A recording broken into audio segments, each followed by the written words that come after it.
co-director of Exposure. I am delighted to welcome you to day 2 of our event. Today, you will have the pleasure of experiencing an artist-led interactive experience led by Gabe Kapralian, a Kodame workshop, and a series of intriguing and provocative panels curated by Gray Area and ThoughtWorks and Unique New York, closing out the day with a live performance curated by Mutech. Hope you enjoy today, and we'll see you again this time tomorrow.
created by artists and people.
I think we need that optimism right now. And I love the Hall FM. I love the, yes, the one. Yeah, I wonder who would be that. So would it be you and then coming back?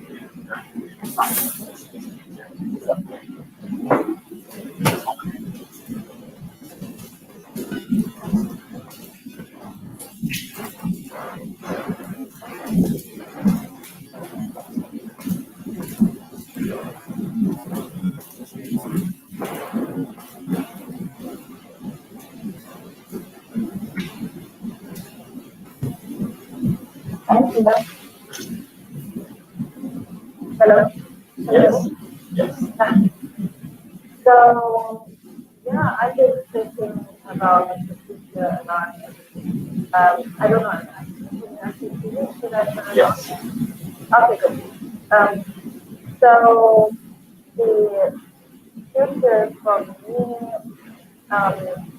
there's an interesting way. Um, I'm very creative, but on the level of future, I'm seeing a lot of things connected with energy, and I think that our being will rise in some way from the fourth dimension to the fifth dimensional, third, fourth, fifth dimension, and becoming more, um, much more energy.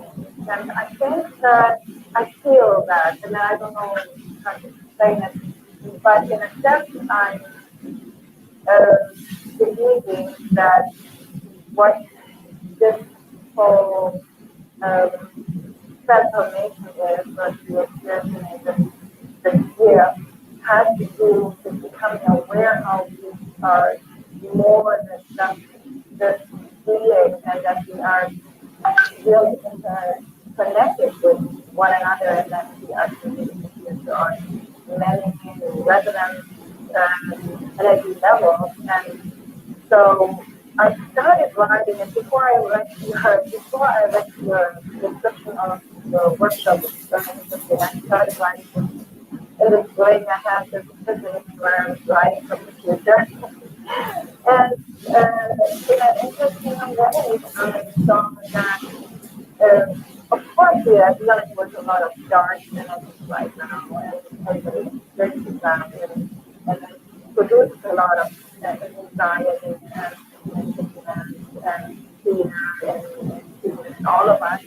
And so it addresses us in a different way of how we have to overcome these belief systems within each other, and how we are really connected in a much larger field of connectedness. So I have seen that we are tapping in this transformative sphere into another place of consciousness, in another scale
here we are. Good morning, everybody. Hello. Hi. Hello, hello, hello. Good evening. Evening. Good afternoon. Well, it seems like sound's working. Good first step. Right? Um, We'll be with you soon. yeah, I'm just reading. Yeah.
Hi, everybody. Thanks for being here. For those watching out there, my name is Barry Threw. I'm the Executive Director of the Gray Area Foundation for the Arts. We're a San Francisco-based 21st century countercultural institution focused on cultivating communities of practice that are focused on creative action for social transformation, applying interdisciplinary practice through art, science, technology, and the humanities towards some of the most complex challenges we're facing today. And we're delighted to be hosting this panel on arts funding ecosystems, particularly comparing things between the US and EU and funding support of the arts here in the Bay Area in particular. Thank you to the Unique global partners for supporting this exposure art tech policy days here to showcase some of the exciting work that a variety of independent organizations are doing here in the Bay Area. And just briefly introduce our panelists who we're delighted to have join us here today. We have Giti Shakan. Sorry, Giti, I've never said your last name, so I'm sorry if I messed that one up. But she is the director of Unique EU National Institutes for Culture. We have Camille Baker from the UK, who's the representative from the STARTS program and is at the University of Creative Arts in London. We have Tina Vaz, who's the head of the Artist in Residence program from the Analog Research Lab and the Analog Research Lab at Facebook, and Jean Pablo Villamil, who's the development director for NTT Disruption, and moderating our panel today. Delighted to have Maria Jensen, who's the creative and executive director of the Soma Arts Cultural Center right here in San Francisco. And so I guess without further ado, I'll pass it over to Maria. Thanks so much. Yeah, thank you, Barry. And it's great to see everyone in this virtual reality. Just want to let you know I'm here in the Bay Area and I'm able to breathe still. You probably have heard that we are experiencing nothing short of an apocalypse. And I hope wherever my colleagues are this morning that you are doing well too. And I just want to say that this is a conversation. I have a few questions to ask each one of you, but I think for people watching panels that they don't want to get stuck to seeing a moderator talking. So feel free to just jump in and just make this feel as live as it is in this particular moment. So first of all, I do like the idea that this is kind of named US versus EU. It sounds like a soccer match. Like we should really just get in there, and, so I hope you can hear me. I think I may have disappeared for a second or two. But let's just start things off. Gita. It's actually Gita. Gita, thank you. Yeah. Thank you. It's good to get the mistakes out of the way straight out the gate. So I'd just like to know what is your funding strategy for how to support culture, and how is that important to your organization, and why are you doing this? Well, so maybe just to take a few steps back. So our network is the network of organizations of the EU member states that deal with cultural relations. So each of the EU member states has one particular organization, be it an association that is more privately organized, be it an actual ministry. And so we as a network here, we're registered in Belgium as an association, nonprofit association. And we're funded by our members' contributions. So I guess we're sort of a hybrid ourselves, but I think we're closer to public funding, as a system, because all of our members usually receive public funding. And so our mission is to build trust and understanding between the peoples of Europe and the wider world. And we do that through culture, and our understanding of culture is pretty wide. So it's not just the arts, but it's also education, it's cultural heritage, it's culture and development. and sort of our role is or threefold maybe. It's to bring our members, all of these different national bodies together to collaborate in European spirit. We're also working with the EU on cultural relations and making that an important aspect of foreign policy. And then we also sort of support all these different branches that our members have, and where they join up, sort of where there's more than 3 in one place, then that's sort of formalized as a unique so-called cluster. And there, we here in Brussels, we also support activities that are going on, such as yours, actually the GRID, but through our internal funding instrument, like a grant scheme that we have, where we ask our members to pledge in, and then we sort of redistribute that. And the idea is to sort of create partnerships with artistic organizations, throughout the world with our members. Maybe that as a start. That's one amazing start. Does anyone have any questions for Gisette about the work that she's doing and how she's approaching this from our panelists? Okay, so I'm going to kind of mix things up a little bit in terms of, I'm not going to ask everyone the same exact question. I'm just going to kind of switch it up so that we're kind of covering all bases in terms of this overall very broad topic. But I will say I'm super impressed with the way that you're approaching things around public funding, and also the whole idea of building trust and understanding on this global platform is like essential in this particular moment. So Camille, maybe you want to also, take us a step back a little bit and talk about, a little bit more about who you are and the work that you do. But my question is, where you are, how has COVID affected, your strategies for the near or long term in terms of, how you're approaching this? Yeah, okay, so I'll start with my background. I'm actually from Canada, but I've been in the UK for nearly 14 years, and I got involved in something that we're internally calling pre-starts, or that's good enough. And it was an initiative to find out, the European Commission just asked a number of people. I got pulled in through my university, and it was tell us or help us figure out how artists can stimulate innovation and how they can work with technologists. So that was in 2012. And I've sort of been involved in one sense or another since. I've changed universities. I'm at the University for the Creative Arts now. It's actually not in London. Sorry to correct you. But it's actually serving the southern areas of the UK, in Surrey and in Kent.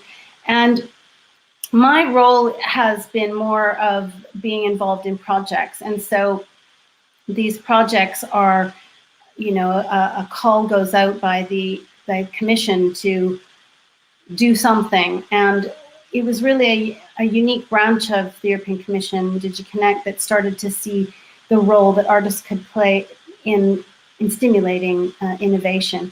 And so to cover your question, in the short term, the current project I'm in, Starts Ecosystem, is really about bringing, so since 2012, a number of, we could call Starts umbrella projects have hatched in different forms, and some are about acknowledging the projects that are already out there in the world that are espousing this amazing intersection between art and science, or art and technology, and creating something innovative. Not always an artwork, could be a design or innovation or idea. And but there's been multiple different kinds of instantiations, and so we'll get back to that maybe later. But in terms of the COVID situation, we were just starting to grow and push beyond our own Starts initiative, our own Starts projects, and trying to reach out the larger European community of artists. And it's strange to say that COVID has been a good thing, but for us, it was a brilliant thing, because it enabled us to ask our community, what are you doing? How are you feeling? What can we do to help you? So that'll be my sort of answer, really, is that we kicked off a number of online meetups where we not only asked those questions, but we did webinars. We connected with Leonardo, also in the US, and started doing joint sessions. So we did a lot of things in COVID, and it really helped build our community and grow our community. But we've also seen ourselves as service providers to that community. How can we support whatever it is that they're doing? I hope that answers your question. Okay. There was just a slight delay on my end, but thank you for that. I think it's interesting that you mentioned COVID as a good thing, and I find myself, trying to not explain, but I've also been talking about that with my team as well.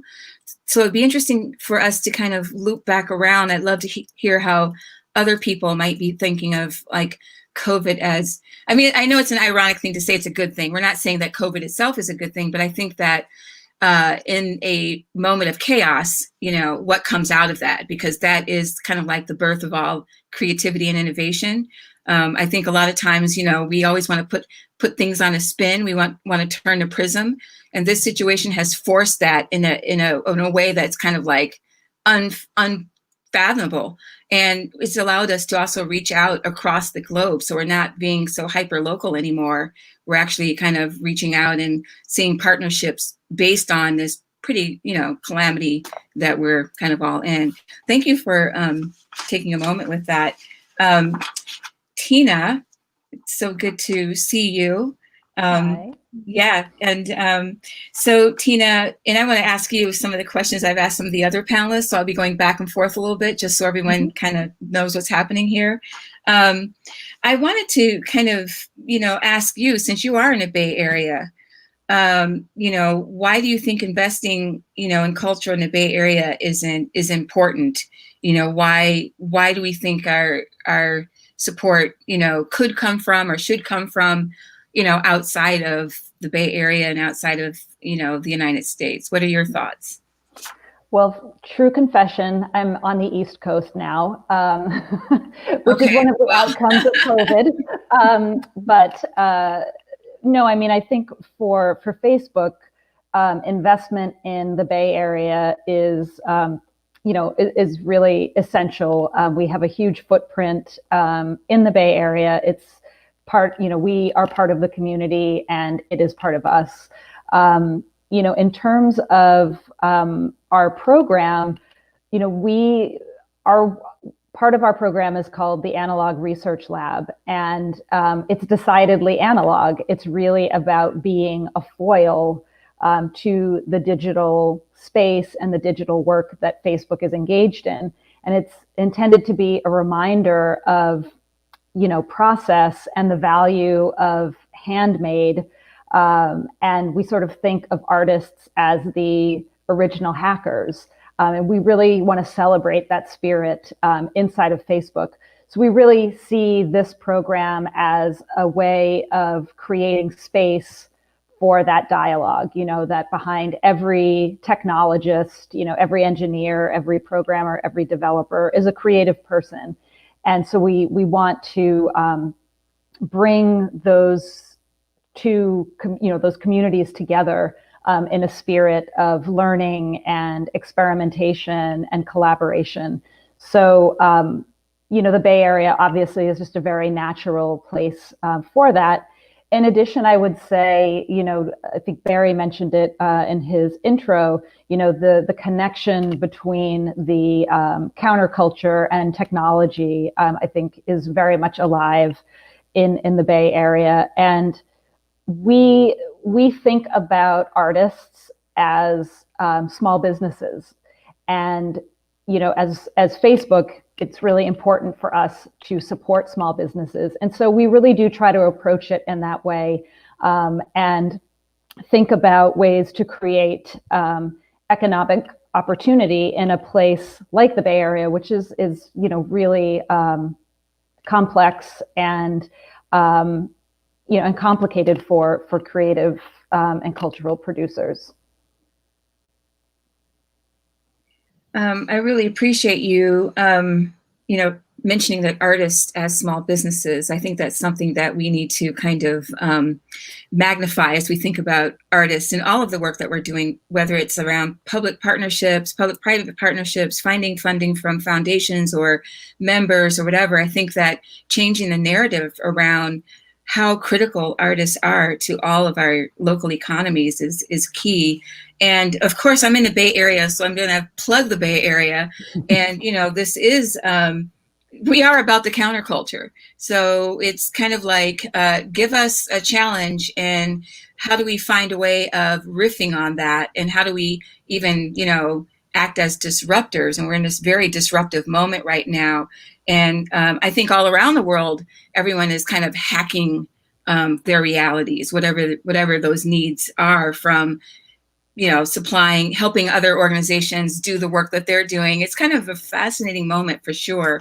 While I have you on the line, Tina, I am curious about how COVID has affected, your work at Facebook, in terms of plans or funding approaches. Yeah. What's different?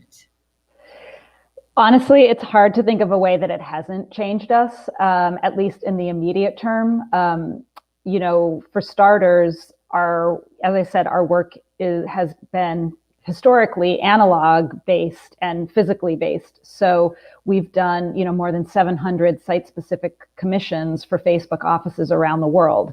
Well, we just can't get into those spaces now. So, all of that planning continues behind the scenes, but we can't be in those spaces. We can't install new artworks.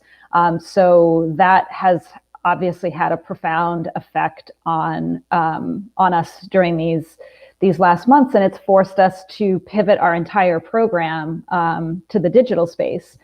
And one of the things that we do, in addition to commissioning artists to create works, is we work with hundreds of teaching artists to deliver workshops and creative engagements for Facebook employees, which is really a way of extending that space I described for this intersection. And so we've pivoted all of that learning online, basically overnight. What's interesting is, to your point about COVID creating opportunities that didn't necessarily exist before, or has accelerated opportunities. What we've found in being apart from one another, tens of thousands of employees who can no longer be together, is that there's no accidental creation of social fabric anymore. Everything has to be intentional. And so these workshops and these creative experiences that we can deliver are a really great way of building cohesion and resilience. So we have teams, there are something like 8,000 teams at Facebook, but we have, dozens, hundreds of teams coming to us to connect around these creative experiences. And that's been, something that I don't think we leaned into as much before COVID. We delivered all of these workshops, but it was kind of more an individual exercise, but we're finding that they're really helpful for teams. We've also, taken some of our funding and shifted it into the public space, because that's in a lot of cases where people can experience art now. So we've funded several public mural projects, in San Francisco and Austin, Seattle. We're working on something that's more national in scope right now. And so just really looking for those opportunities to continue creating opportunities for our artists and for our internal Facebook community to engage with artwork. That's great. Thank you so much. John Pablo, I have not forgotten about you. Hi, Marie. You're there. I see you. Mm-hmm. I hope you're doing well this morning. Thanks for being with us. So just going back to an earlier question that I had asked, and you can tell us a little bit about your work as well if you want to take a step back. But the question is, what is your strategy for how you support culture, and why are you doing this? I think a lot of times we almost all want to ask ourselves almost every day when we wake up, why am I doing this again? I'm sure we have multiple answers, but it's always great to to hear from other colleagues, like, you know, really, how are you doing this and why are you doing this? Okay, thank you for that introduction. Yeah, so a little bit about myself to set a little bit of context. I've been a practitioner in the technology field now for close to 40 years. And in the past 15 years, I've been very, very involved with the intersection of art and technology. And I've worked on some large scale projects that combine the two. I think a recent one where I played a small but significant role, I like to think, was the Bay Lights project. So I worked with Illuminate the Arts and Leo on the technical implementation of that. And that was a very, very interesting project to be close to in terms of understanding funding and execution models. Now I'm at NTT Disruption. NTT Disruption is an innovation arm of NTT, the Japanese telco, which has had a very interesting focus on art and technology for the past 30 years through the NTT ICC, and which we found dovetailed very nicely with the NTT Disruption mission of pursuing innovation. In terms of why we're doing it, one of the things that we realized is that innovation focused exclusively on technology is very, very limiting. And we need a broader perspective in order to fully understand the repercussions and the utility of what we do to humanity as a whole. A key part of the NTT Disruption proposition is that we're going to be doing things for good, technological innovation for good. And to do that successfully, we really have to understand much more than the implementation. I like to say that, you know, technology provides the function, design makes it usable, and art makes it meaningful. And one of the things that we found is that those are not necessarily entirely distinct technologies, as I think Barry has pointed out on several occasions. Many of the artists working with technology are technology practitioners. They are coders who are also creating art. They are digital artists who are making video games, but also making art. So these things overlap. And there's definitely a linking between, you know, tech and design, tech and art, design and art, which is very, very productive. So why are we doing this? We don't just want to commission artworks. We don't want to, you know, decorate our space.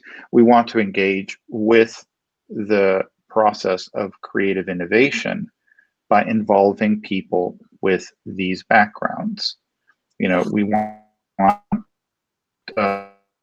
one of the things that inspired me a great deal was that I was at Autodesk for a while, and the Pier 9 workshop was a really great example of how this works, where artists were in the workshop, they were using the tools, and it was exciting to see the process of how they learned about the tools, how they explored their limits, and then the kinds of things they produced.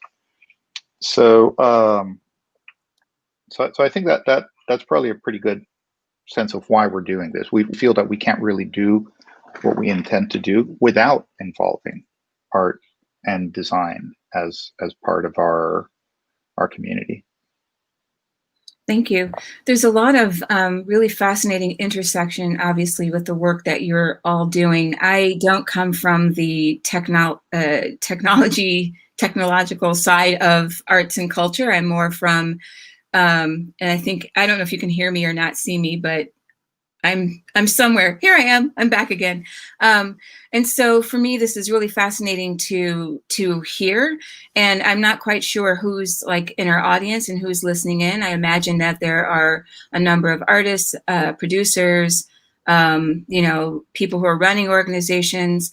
It'd be interesting for folks to also hear you all kind of converse with each other about what you're doing, you know, in this moment, and ask each other questions, because we don't really have these opportunities to be together. So I don't have questions for you to ask each other because I'm not in your fields per se, but I know selfishly, I would just like to imagine if I'm a producer or an artist or a technologist right now, whether I'm in the Bay or, in the EU or Canada, wherever I am, what is this moment about? And what are we hoping to achieve? What are we looking forward to, from all the work that you're doing? What's next?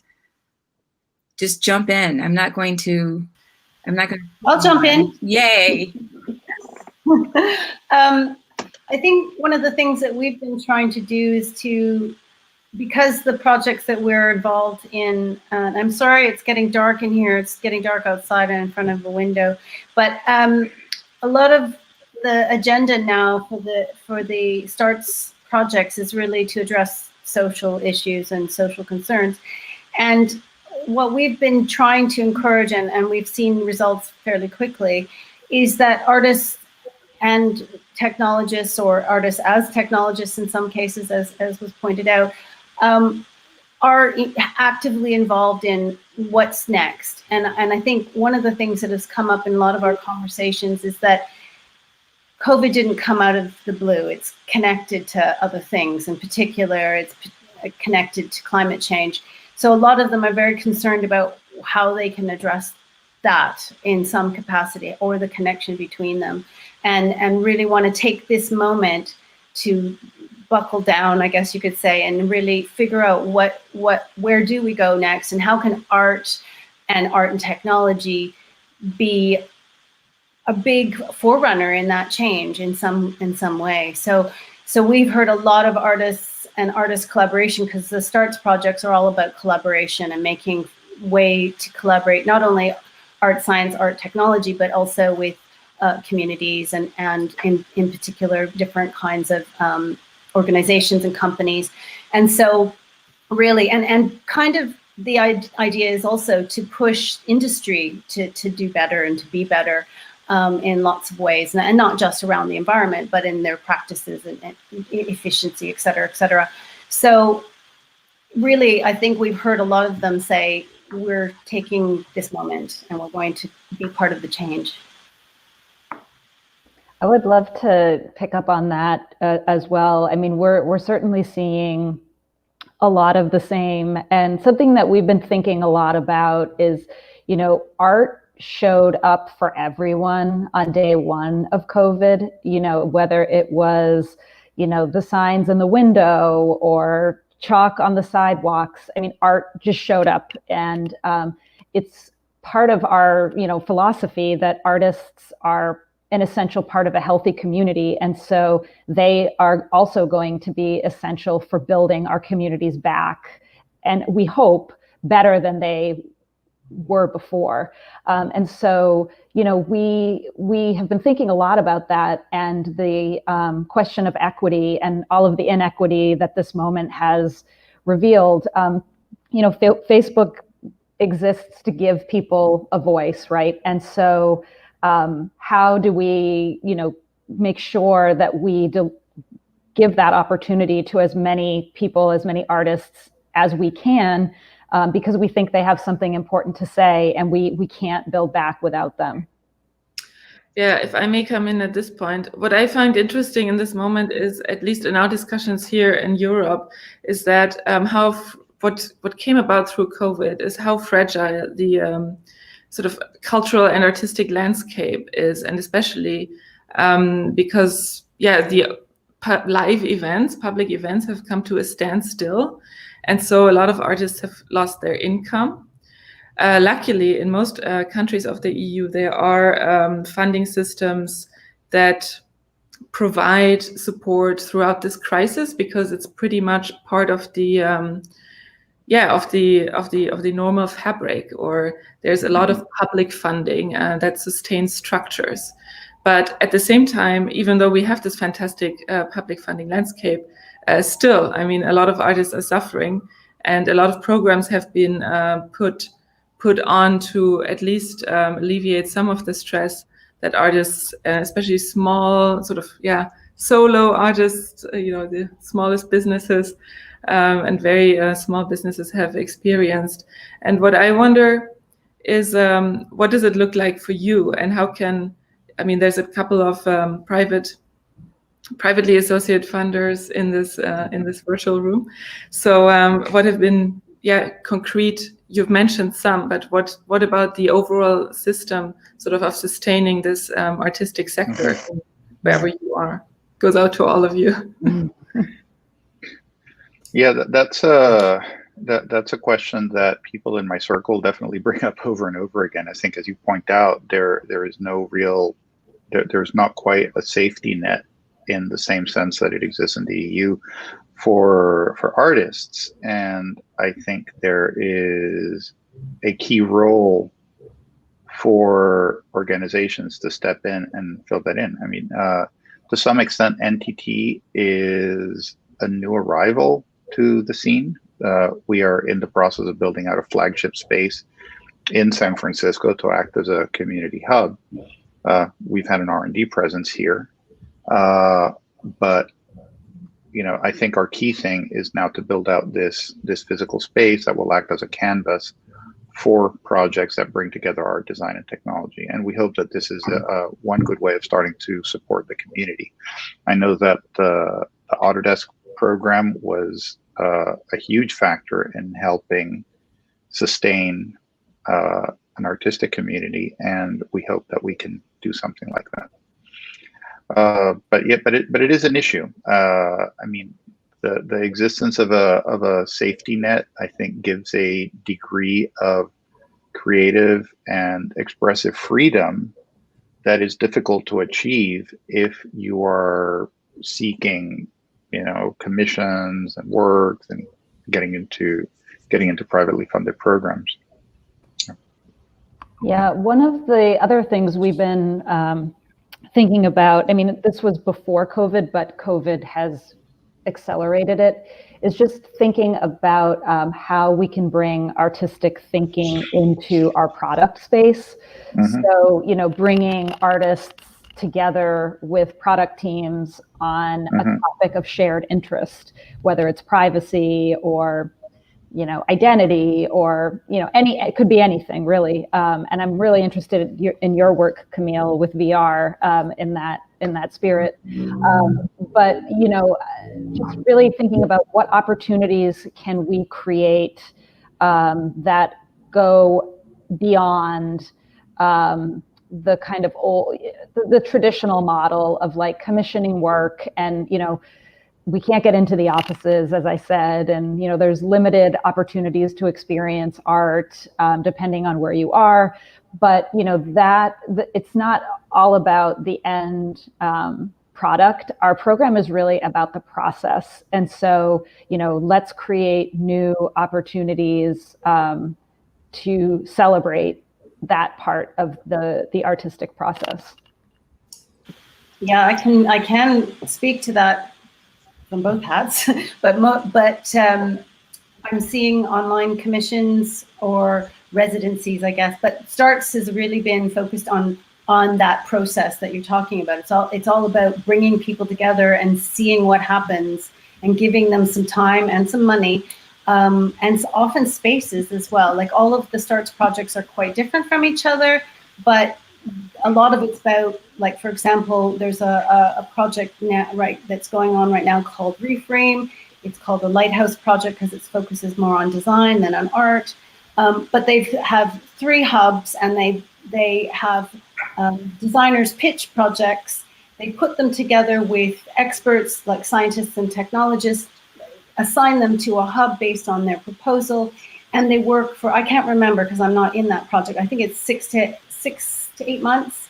And they, of course, they're all have in mind that they're going to create something that's an innovation of some sort, but they are free to sort of play, and it's commissioning the process rather than commissioning the outcome. And I think I'm personally have been very interested in that in my own practice, that some of it's the experimentation that brings up new, if you want to say, innovations, rather than the outcome. So yeah, and STARTS is really about supporting that process, and before COVID, but definitely now it continues to be so. I find that really important, because I think if I were to think of a downside of these established funding structures is that it's hard to get in if you're not already in, and especially if you want to do different things, because it's not that there is an overflow of money that's available for culture. In fact, it's actually really difficult to do advocacy for cultural funding. And we're just sort of watching, what happens in the European Parliament and what happens in some of the national parliaments. But currently, there's the new framework, financial framework for the EU is under discussion. It's extremely hard to convince those that really sit on the buckets where money is being put in, to convince them that culture has an important role to play in our societies. And it's I don't think it gets the recognition that it deserves. And so there's very little money, and then everyone is sort of fighting for it. And I think what I would see would be a very good way where both these funding system, private versus public, I don't even know if they're so opposed, but I think what sort of private sources where they can be more open or flexible is probably to allow these processes where you don't necessarily know the outcome and just try something new. And one of the things that sort of our approach when we sort of do activities on a global scale, often, of course, then the money comes from the global north, it comes from Europe, and so in trying to set a counter or to sort of balance that imbalance that comes in through that, money supported power, is to change the value system and say we do actually want to go into a process of mutual listening and learning, and into a spirit of dialogue, and then come up together with activities and initiatives that make sense in a certain environment and context. And I think this is why we can have projects like the Grid, that look at a very sort of local issue, but then also take it to the global sphere. And there I completely agree that COVID has also pushed us in a way to explore that more, because I don't think that we would have, would I have flown in for a panel discussion that would have been based maybe in San Francisco? Maybe not, because the footprint would have been too big, but or Camilla also joining from the UK. But now in this new environment, this is possible. And I think that's also a very good alleyway to explore further.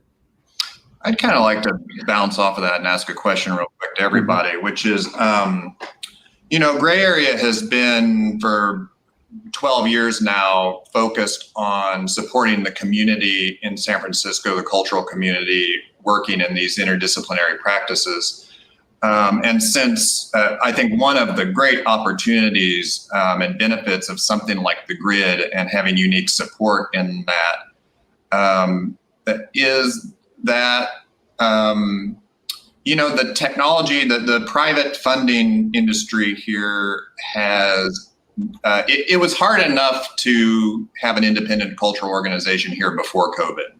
And there are exceptions to this statement, but by and large, the technology industry and the sort of, as the cost has driven up and wealth has been created, that has not really gone to supporting independent culture locally in the city. When there are programs, they're usually siloed within things like campuses and other internal programs. And so my question to everybody is just what, one of the arguments we've been making for years, which I think is true, is that a robust independent cultural milieu is a necessary foundational component for any sort of economically viable technology practice and industry in a city. And we've gotten to a situation where we have, gentrification of the mind here in the Bay Area, and that sort of technology has been exported around the world. I mean, we can see the effects of that. So my question to everybody is just very basically, for those out there that may be listening that could be in funding positions to help support things that are going on with all of the organizations that the Grid is showcasing, very basically, why is it important to fund arts and culture in a time like this? I mean, what is the argument for that? And John, seems like you have a first answer. Yeah, I like to jump in because one of the things that is fascinating about our current situation is that it is global. You know, there are a bunch of people that historically have felt that they could isolate from wars and pandemics and plagues and starvation. You know, we could see it on TV, but, you know, generally we weren't affected. Here, everybody's being affected. You know, we can't travel, we stay home, the schools are closed. And so there is a group here that I don't think we've discussed yet, which is, of course, the general public, society as a whole. And in a situation where everybody's involved in a crisis like this, the search for meaning making by literally everybody becomes a pressing need.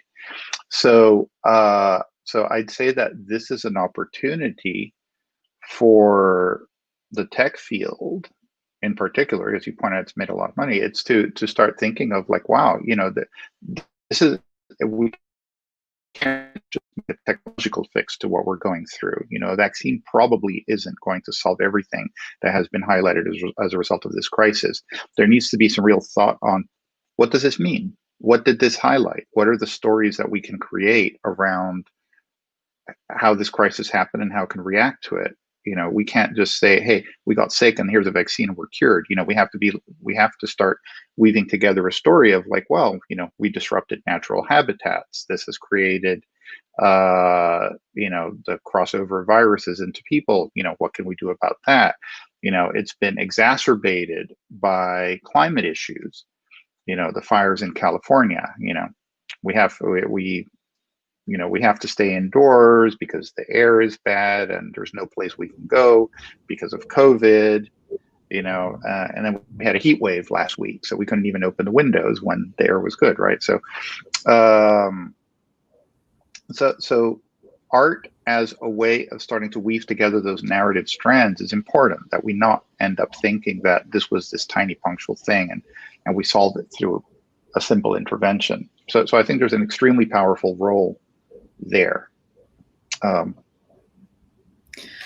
I find Barry's question really interesting. I mean, it's a huge question, you know, why to support the arts and culture. But I want to come back to how you described the context that you're acting in, because it reminds me of a different place where I used to work, which was in Kinshasa. That's in the Democratic Republic of the Congo, which is in Central Africa. And there also, it was very hard for private and small independent cultural organizations to exist, because basically there was no public funding structure for the arts. And at the same time, there was a number of people or families or companies that amassed amounts of money, but there was also no sort of private funding, at least not structured. It was about decorating places or, you know, throwing nice events. And so it's funny to draw a line from San Francisco to Kinshasa, but to come back to that. To your question, I mean, I feel like, you know, it's easy to give sort of answers, but that they might sound too simplistic. I mean, I think as a society that thrives would want artists to think independently and question things and give them also the room to express that, because it enriches all of us. I also believe that there's like, art should be done because of art. I mean, it doesn't really need any reasoning behind it, but I also understand in the ways that we deal here with close to the European Commission and the institutions and politics, that is something with which you don't really win any argument. And so what's been said here is often, you know, the arts also contribute to economic development, they contribute to social cohesion. And I think from a very personal perspective, what I've seen also is that when everything was shut down during the lockdown, I turned to books, I turned to films, I turned to artistic production, right? Because it's a fundamental part of my life. And if I were to organize cultural landscape, I would make sure that you have something from all kinds, opera and the film industry, but also sort of more disruptive or more avant-garde or more progressive kind of outlets. But I feel like answering that question in a 2-minute statement is also a bit of a challenge. Yeah, I would like to say I agree with what was just said, but also, and this is maybe a political stance, is that I know from the projects that I've been involved in, and what's happened in the STARTS has been funded from DigiConnect in the European Commission, which is really about technology and communications. And it was kind of a mission of one individual person in the commission who really wanted to show the tech industry and those that were out there, both companies and researchers and artists alike, that there's something that we can give to each other and share, and in particular that artists with catalytic thinking could really push industry toward different, as you say, disruptive, I guess, solutions that they hadn't thought of and are uncomfortable with. And a lot of the solution that the projects that I've been associated with or indirectly are about making industry slightly uncomfortable and pushing them out of their safe zone and getting them to think differently. And COVID has just pushed this further. And we actively get projects that are about a small company working with an artist in-house, or vice versa, people from industry working in an artist studio, or trying to find ways to make them uncomfortable as a way to do different. So I think the answer is from the position that I'm in at the moment, is that, and it's not a quick answer either, but is that industry needs to connect with artists and bring them in. And this has been happening for, 60 years probably, and probably in America just as much as Europe. But the idea being that our position is we've been trying to sell industry that they need artists, I guess, and that if they're not willing to pay for it, the commission is willing to help them to get there, or part of the way, to do prototypes or to do the first leg of the journey. And I don't know that that's something that's possible in the US unless it's coming from corporations to begin with. I don't know what's happening in the government, so I can't say anything about that. But it's really definitely pushing industry from the artistic position. I don't know if that answers your question, but I feel like that's a big part of what we're trying to do. Yeah, and I think that's a lot of what we are trying to do as well. I mean, before I came to Facebook, I was on a different side of this equation because I was at the Guggenheim Museum in New York. And, so many times we would be like, oh, why can't we get, one of these tech giants to come and fund this major initiative that we want to do? And it was very hard to make those relationships. They take time. You're often, dealing with a community that doesn't necessarily encounter art in a way that they understand as meaningful every day. And so, it was really like, okay, if this is what we want, we're going to have to invest in this over like decades, because just because money exists doesn't mean it flows, where it's needed. And so, one of the things that we do through our program is really try to reconnect people with art, in their work, in their life, help them re-engage with the social utility of art, help people understand how to look at art. Lots of people, especially in the US, the arts are just devalued. And so many people grow up with very little relationship, you know, a very limited relationship, and yet it's ever present and we're all experiencing it. But I think the art world too has not done itself the best. It's done itself a disservice in some ways by making it seem removed or hard to understand. And that's not true of every aspect of the art world, but, you know, having come from the institutional side, I think I can say that. And so I think there's a responsibility on both sides. You know, it's to, you know, we always say, like, let the artists lead. And we really try to give artists as much freedom as we possibly can. But I think there's also a responsibility to connect that with things that are happening in people's lives. You know, we've talked a lot about COVID. We haven't really talked about the, you know, racial inequity that's happening, you know, around the world, but so acutely in the United States. You know, the stresses that people are feeling. It's a responsibility for us to connect the art to the things that people are thinking about and worrying about and experiencing in their lives, so that that relationship just becomes closer. I think a good example that might shed some light on this is the Bay Lights and the way that was funded and carried out, because the Bay Lights was entirely privately funded. You know, no taxpayer, no government money involved. A significant percentage of the funds raised came from a relatively small number of wealthy donors who were, however, very willing to tolerate absolute creative freedom, and a significant portion of the funding actually came from the general public.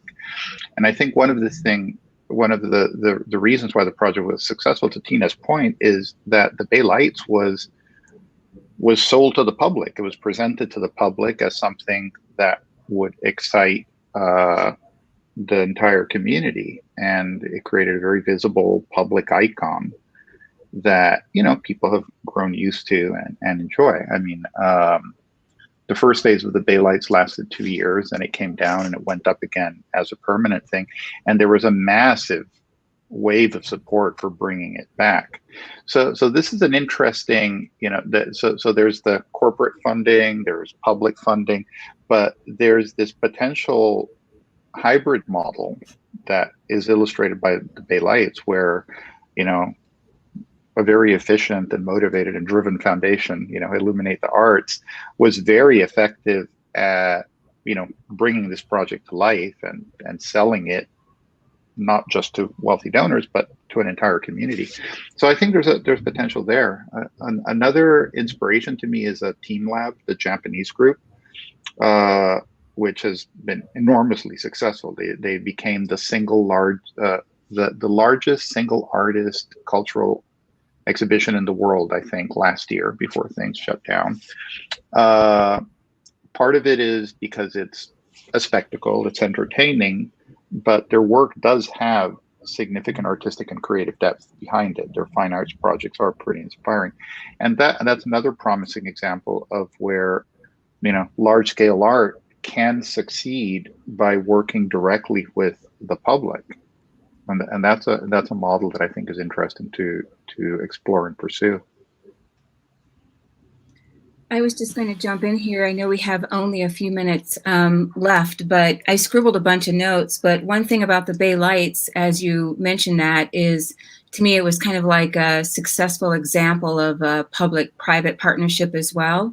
Because when we talk about selling a project and how do we get like these local tech firms involved, one thing I learned, and I'll just be super brief about it, is that, you know, one year when I did venture out and go to Burning Man, I was trying to figure out why everybody was so interested in Burning Man. And then you go out to the Deep Playa and you see all these beautiful art installations.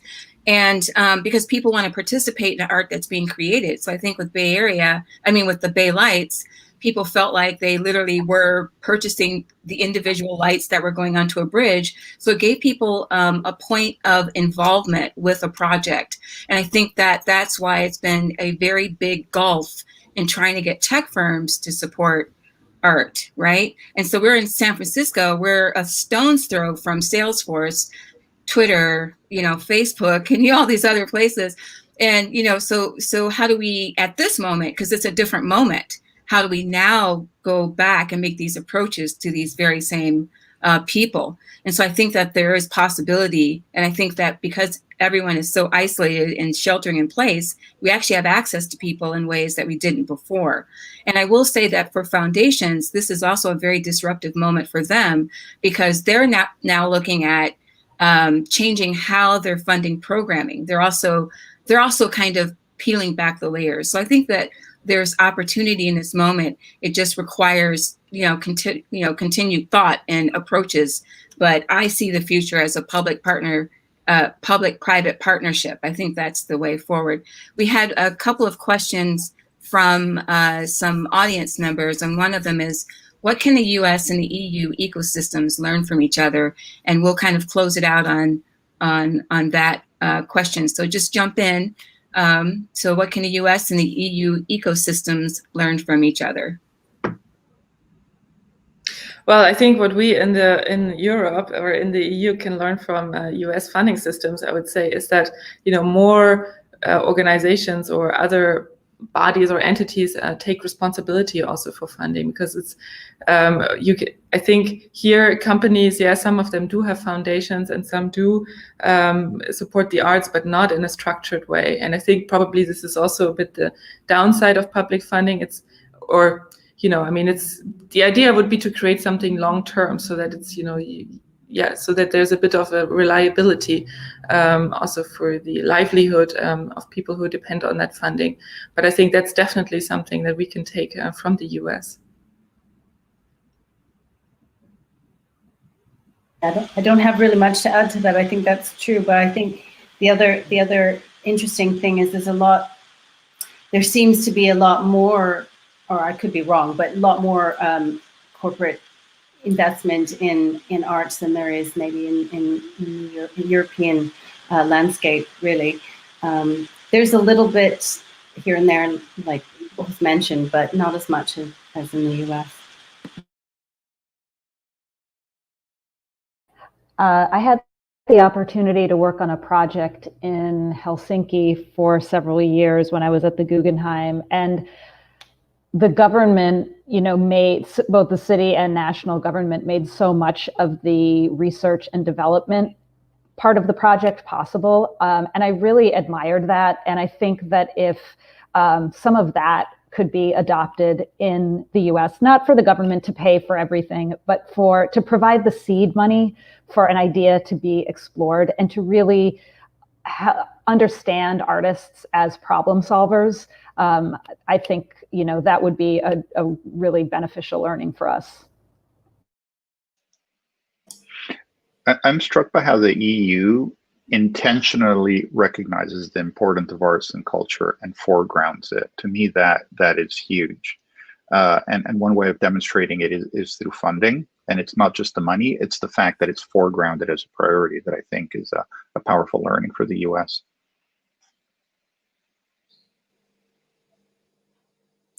Great. I think we're right at time here. So I'd just like to thank everybody for joining this great conversation. I wish we had another hour because there's a lot to get to the bottom of. Thanks again to Unique and The Grid.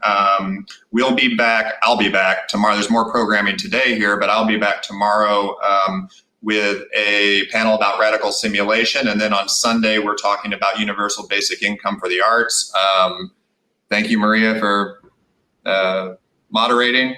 And good night and good luck. Don't breathe in too hard. Thanks. Bye. It's bad out there.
Research and Innovation Lab, president of ArtaHack, an EU Vertigo Starts laureate, Horizon 2020, a Fulbright World Learning Specialist in Art, New Media, and Technology, a 01 American Arts Incubator, U.S. State Department Cultural Envoy to Kiev, Ukraine, a Fulbright Alumni Ties grantee, a senior research assistant professor at Risabe University in Riga, Latvia, and a contributing editor to Performance Arts Journal, MIT Press. I received my PhD in digital media from the School of Creative Media at Hong Kong City University, where my brain opera, Noor, a fully immersive interactive brainwave opera, premiered at Isaiah Hong Kong. ABO, my new emotionally intelligent, artificial intelligent brainwave opera, recently premiered at the Estonian Academy of Music's state-of-the-art Black Box Theater and was part of Vertigo Starts Days in Paris, France.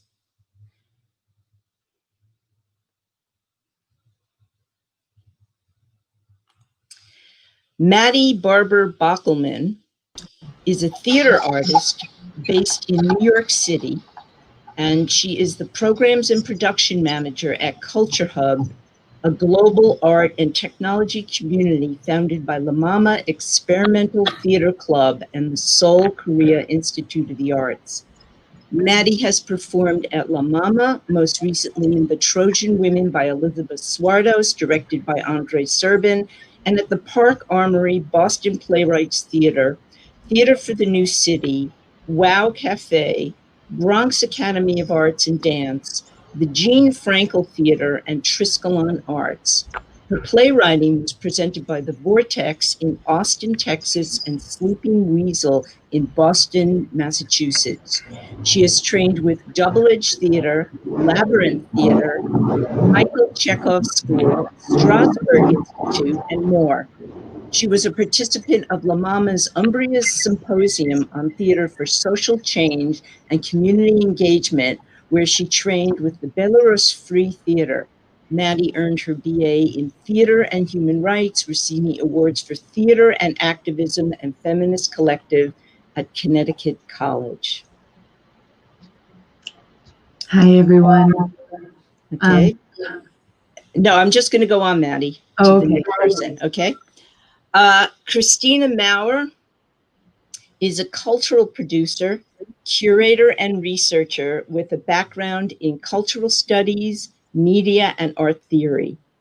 Based at Ars Electronica in Linz, Austria, where we all know where that is, she develops exhibitions at the nexus of art, society, and technology, and works together with artists, universities, and scientific partners such as the MIT Media Lab and the European Space Agency. From 2018 to 19, she served as lead producer for Compass Navigating the Future, Ars Electronica's large-scale redesign of the Ars Electronica Center. As current senior producer for European cooperation, she develops workshops, events, lectures, and exhibitions across various European projects. Her research interests focus on the social, political, and societal implications of new technologies, the evolution of digital cultures, as well as current developments in the field of artificial intelligence, material studies, and biotechnology. Next, we have Sarah Weaver, a New York-based contemporary composer, conductor, and technologist working internationally as a specialist in network music. She has composed solo, chamber, and large ensemble works for groundbreaking musicians for over 20 years, integrating influences of jazz, contemporary classical, computer music, and world music. She is an innovator of telematic music, live performance through the internet by musicians in different geographic locations, encompassing numerous artistic projects with collaborators and interdisciplinary projects with groups such as NASA, Kepler, K2 Mission, and the United Nations. Weaver is the director of Now Net Arts, Inc., a not-for-profit organization for network arts production. SyncSource, LLC, is the managing business for Weaver's compositional work, teaching engagements, technology applications, and recording and publishing label. She's an advisor of the International Society for Improvised Music and a member of ASCAP, College Music Society, New York Women Composers, and National Association of Composers.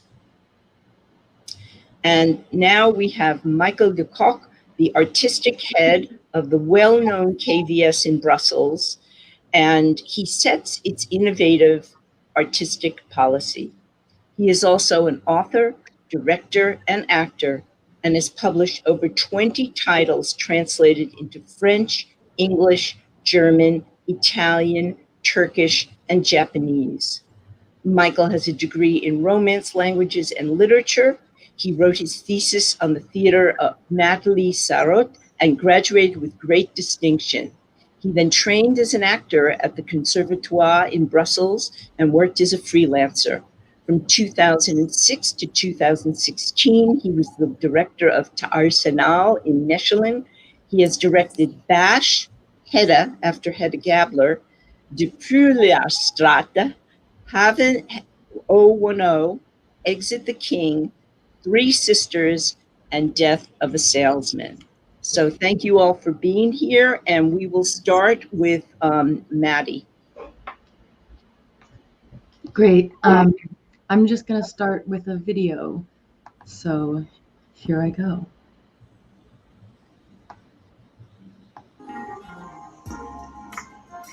Culture Hub is a global art and technology community that was founded in 2009 by La Mama Experimental Theater Club in New York City and the Seoul Institute of the Arts in Korea.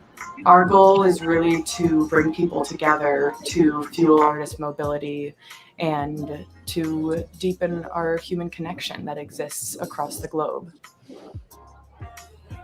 Our team in New York City had been working exceedingly hard preparing ReFest, our annual festival that brings artists, activists, and technologists together.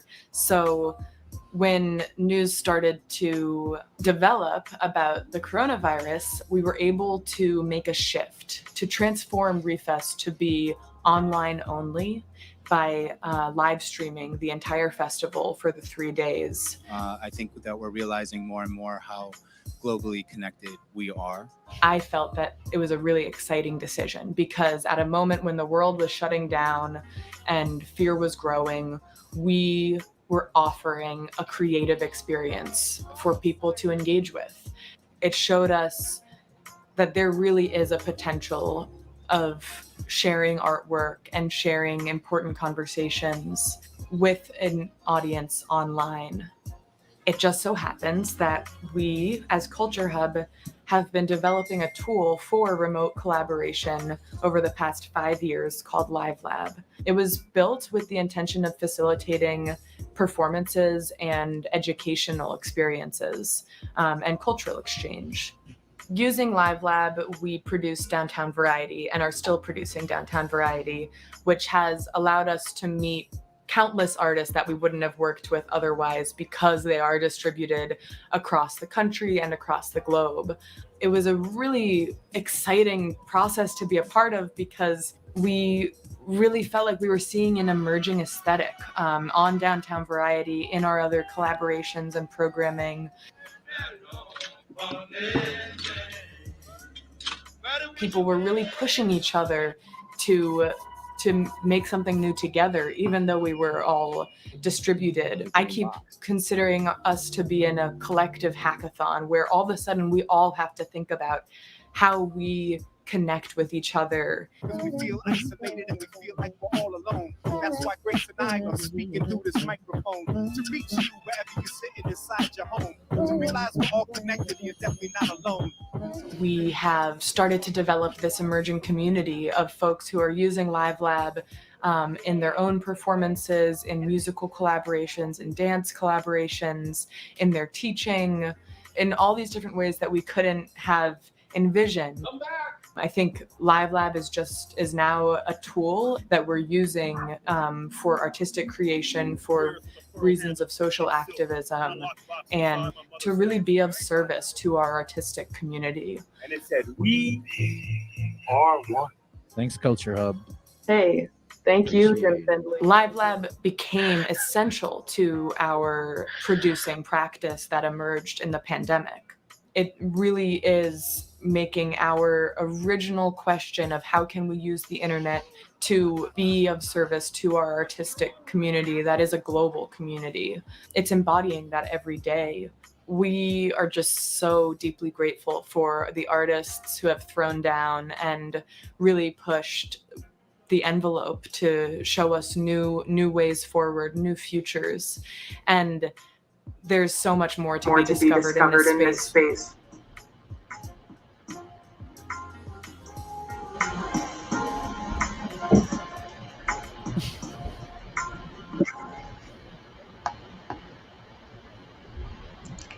Great. So that's the story. I won't say too much else, but as you might have heard before and seen in the video, I'm Maddie Barber Bockelman. I work with Culture Hub in New York City. We are still producing Downtown Variety, which is going to launch as the season launches with La Mama on September 18th, which is 1 week from today at 8 p.m. And we've got a bunch of really interesting artists who are going to be working with us, including Annie B. Parsons, Belarus Free Theater, DJ Spooky, Rafia Santana, Noom Collective, and Tereke Ortiz with Cameron Neal and Shayak Misha Chowdhury. So lots of exciting artists are coming to work with us in just 1 week. And yes, Live Lab is that tool that we had shared about a media router, a browser-based media router for collaborative performance. And if you want to learn more about that right now, you can go to culturehub.org/livelab.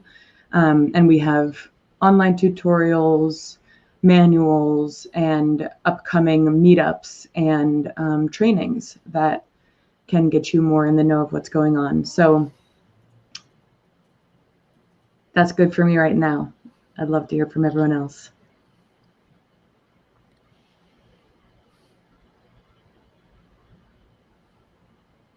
Oh, sorry, Ellen, I think you might be muted if you're, yeah. Sorry, you're right, Maddie. Up next is Christina.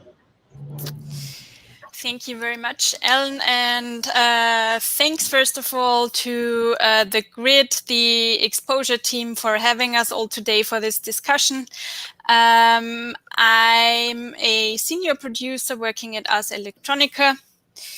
Ars Electronica is a platform for art, technology, and society. We were founded in 1979 in Linz in Austria to kind of pave the way for a new avant-garde that was growing during that time of artists, scientists, and researchers who started experimenting with digital media and across also a lot of disciplines, a lot of transdisciplinary work that started happening in that time. And for many years, it was a kind of meeting hub each year for a very niche audience. But over the past years, maybe 10, 15 years, the festival has evolved into something much bigger, a public forum. We now have, since the mid-90s, the Ars Electronica Center, which is our permanent home base each year, which is focused on didactic approaches, education, but also artistic projects, showing exhibitions and developing a rich portfolio and framework for workshops. We have the Pre-Ars Electronica, which is our yearly competition for media arts. We have, of course, still the Ars Electronica Festival that is a platform each year for our international community. The Ars Electronica Future Lab is our R&D hub.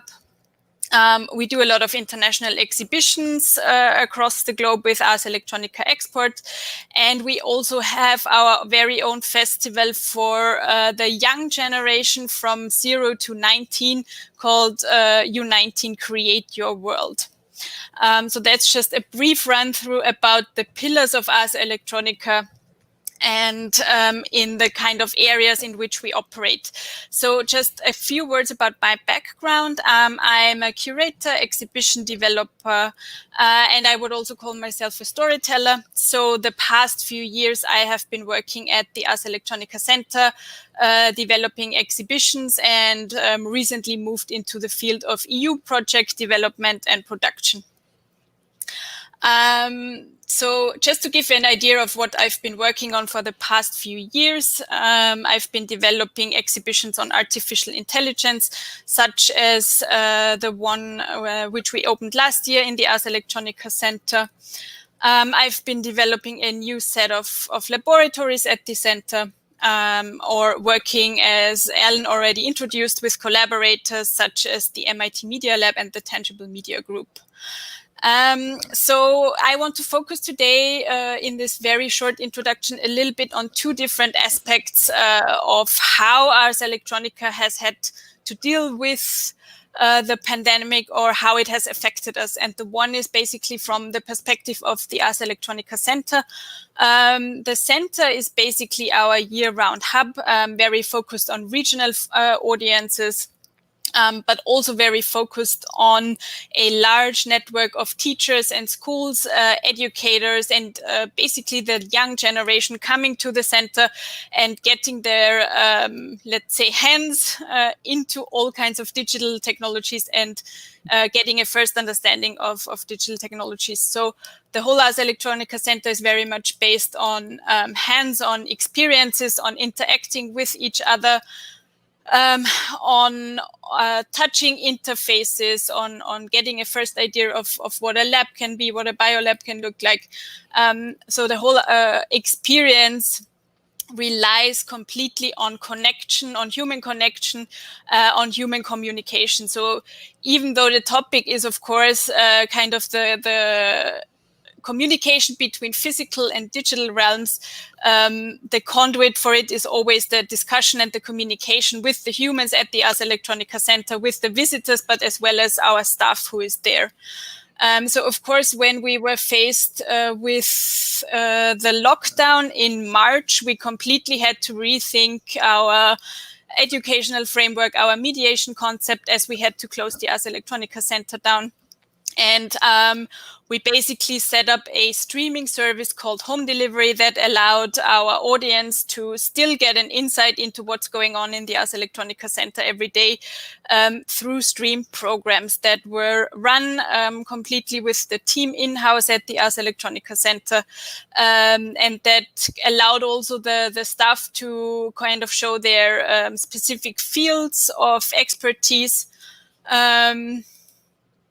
And basically it turned all of the museum community working there into creators of videos of digital content. So the experience of being in the center, of working there, but also of experiencing what's going on there, just turned around 100%. So from basically an experience where you really have to touch the interfaces to understand them, to get into them, you now could only watch what was going on through your screen. So we were just faced with developing a completely new way of interacting with our audience. And this, of course, looks very different to the usual scenes you might see at the Ars Electronica Festival and the center if you come visit us during September in Linz. This is also related, of course, to kind of spaces, hybrid spatial experiences that you can have with us. So the Ars Electronica Deep Space is usually something where you can experience artworks, creative pieces by artists, but by young researchers, by the artistic community also from Linz, who use this space very often for experimentation, for developing work. So this whole space is kind of based on bringing people together, interacting with each other. And also these kinds of spaces are, of course, very much affected by our current situation. So we also have to kind of find ways for people to still experience what's going on there, while being aware that in the end, we cannot replace the feeling of being in the space if you are in the Ars Electronica Center. And it's a very similar kind of situation also for the Ars Electronica Festival, of course, where we welcome each year around 100,000 visitors, regional audiences, but of course also our very large international community who come to Linz each year. And again, the artistic practice, the media arts community, the hybrid arts community, transdisciplinary arts community is, of course, very much focused on developing art pieces that you can get close to, that you can touch, that you can interact with. So it's a lot about making the kind of hidden digital layer that we all deal with each day tangible, and to find ways for people to experience these layers through interfaces, through art pieces. And basically, if you're at the Ars Electronica Festival, you will always be asked to have an experience with tangible interfaces that want to be touched, that want to be interacted with, that might even need a second person to work. So I would say that the essence of the festival, as the essence of the Ars Electronica Center, is really human connection. So the community, our community, I would say, which is a very hybrid community, as you all know, visits the festival to connect, to communicate, to get inspired, to open up new fields of collaboration. And from my personal experience and view, the community is one that is always looking to grow and to gain knowledge through connecting with others, with artists, scientists, engineers.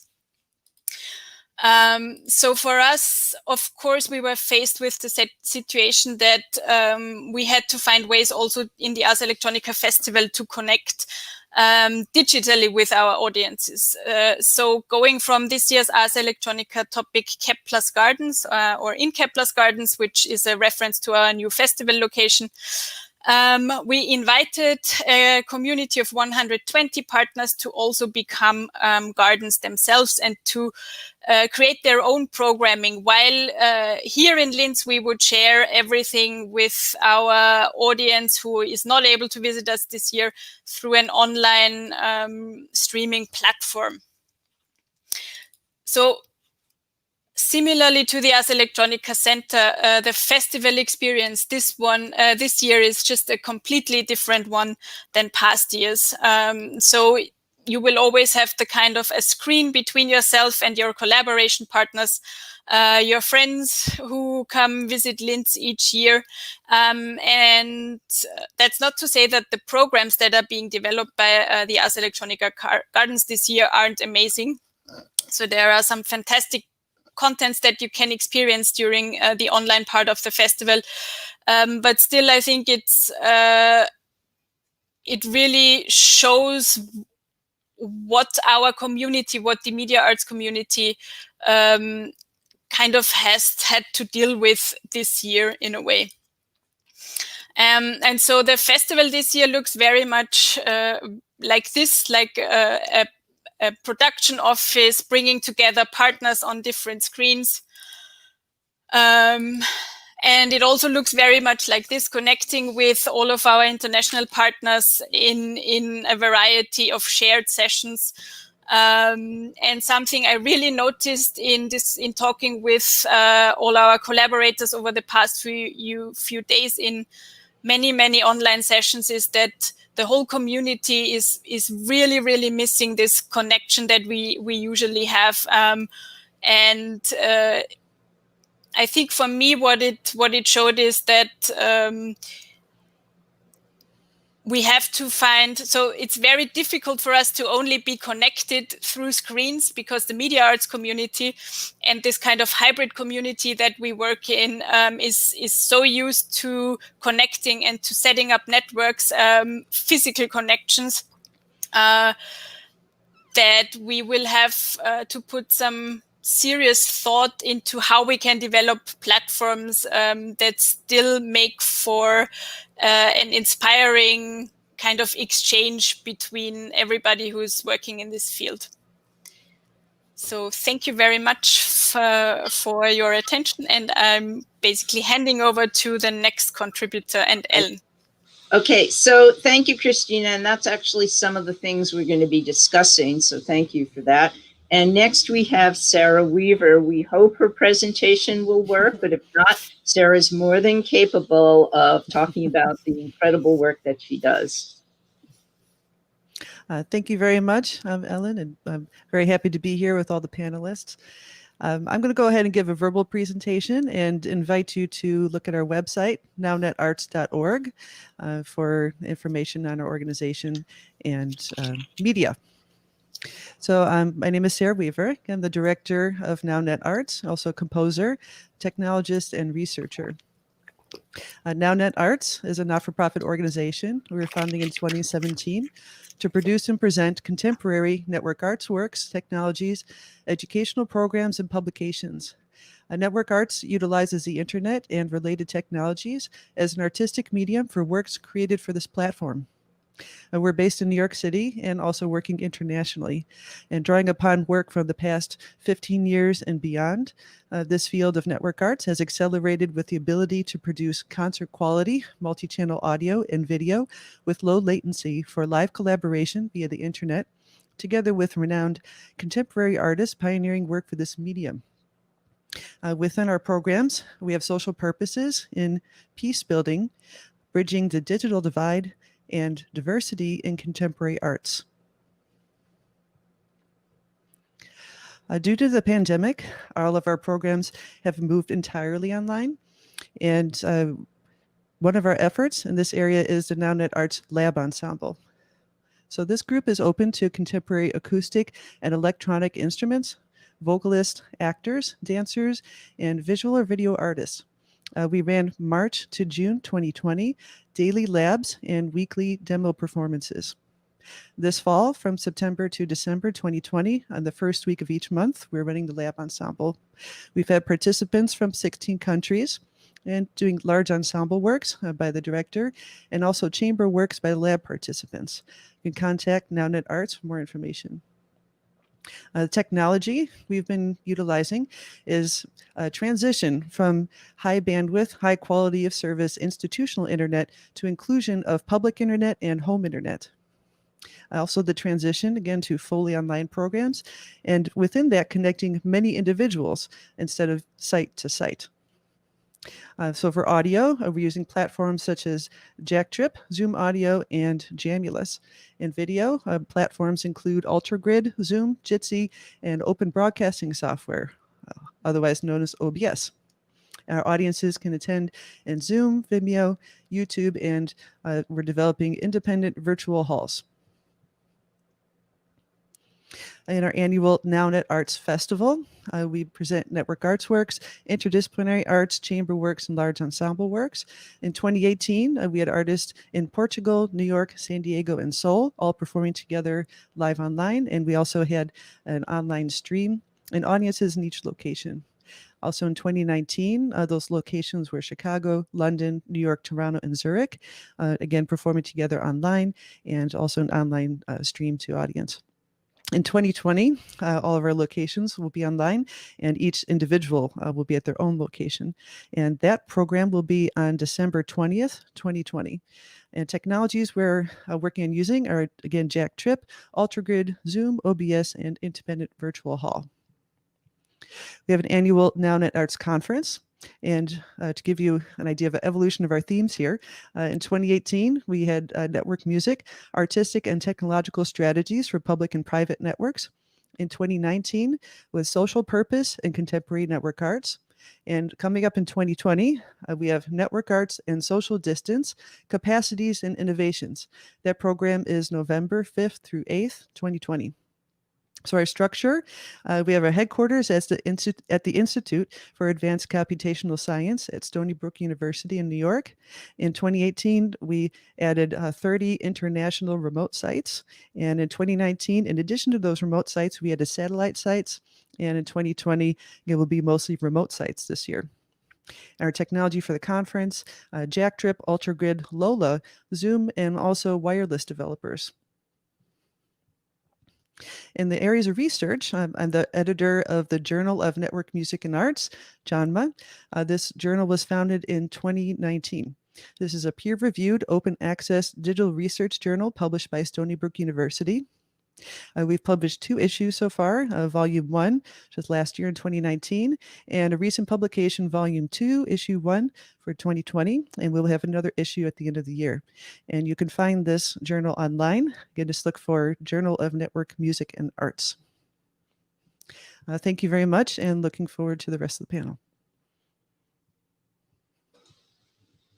Thank you, Sarah. And, we should all visit your site because Sarah has been a leader in the field of high-speed online collaborations for decades. So I just want to emphasize that.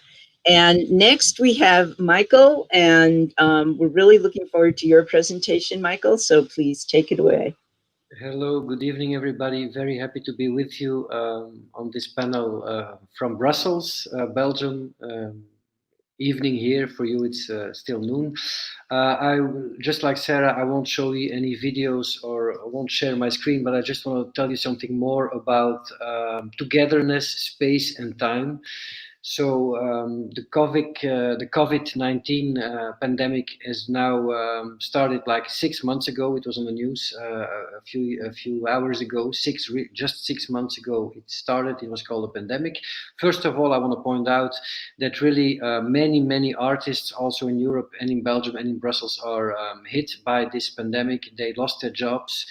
So I really think that the biggest tragedy is with the artists. I want to stress that out before saying which solutions we try to find. I want to explain or talk to you about 4 things we did to give an answer to this pandemic and to find new ways of connecting and to find new ways of togetherness. First of all, a very simple thing like many others did in the beginning. Already in April, we started streaming old shows. Or shows who have been made just a few months earlier. Not that much, because I think streaming and all the technological solutions are not really the same as being together or to share time and space. So, but the shows who fit it, we streamed them. So, for example, we did a few years ago, I did the whole Odyssey of Homeros, so the whole Ulysses, and we streamed them like 24 hours, every day an episode, like a soap. An actor playing every day one chapter, and well, it worked quite well. Some shows don't work that well for me because because they just don't fit to see on a small screen. But that's what we did in the beginning. And very soon already we started thinking how we could give answers to the pandemic. And the first thing we did was reschedule the next season. So already in April, May, we started rescheduling and pushing back the big shows or postponing them to a later period, because there are several problems. There's dealing with the audience, how they can be together in safe conditions. And there's dealing with the artists, how they can work, how you can produce them in a very safe way. Concerning the audience, because I'm also part in Belgium of this crisis cell in which we try to guide the theater field through this crisis. Now we can fill the venues up to 60% again, so we hope to fill them again up to, let's say, 80 or 90 in a few months. But so now the venues are half full. As we speak now, the show Dear Winnie is shown in the venue of KVS, because it's a theater festival and the show was selected. So the first thing we did was postponing the big shows, because there's, of course, because economically it's difficult to play big shows because you have less people watching the show, and because if you have big ensembles, it's dangerous, because if one person is infected, the testing and the tracing is the thing we're dealing with now. How you can keep the teams safe and how you can make them work. That's the next challenge. So that's what we did first. Second of all, we made the decision to produce more than ever, because I said in the beginning, the people who suffer the most from all this crisis are not the institutions, but it's the people behind, it's the people making the art. So we started to produce more than ever, but in a COVID-proof way. So we started to produce small shows. We have the big opportunity or the big advantage. If you open the back doors of the theater, you come on this marvelous square. We have this Indian summer normally in Europe or in Brussels, September and October. So we decided to produce 2 or 3 shows, really small shows, 1 actor, 2 actors who play outside. Those shows are being shown right now, and well, they're a big success. It works very well. It's a location theater. That's one thing. We did an open call for choreographers to dance, to make a solo performance of half an hour outside, also on the square, because we thought we gave them like a month's salary. Even we decided that in April when everything was shut down, because we thought if we give them that, we make them work. And even if we are code red and we cannot show anything, they can go on a square anywhere in the city, perform or film it, or we can find solutions to make that accessible to the audience. And the third show we programmed, and that's what I was talking about when I was mentioning space and time, is The Light That Never Goes Out. We will be playing that next weekend. And the light that never goes out is actually a light, I don't know if you're aware of that, but who's always burning in the theater, even at night when the venue is closed and there's nobody. So there's always one light, they call it in French, la servante, de servante, the light that, you know, that is there to keep the theater safe, and when somebody has to rush in, that you can see something. So what we did was, normally a full venue in our theater is like 500 people.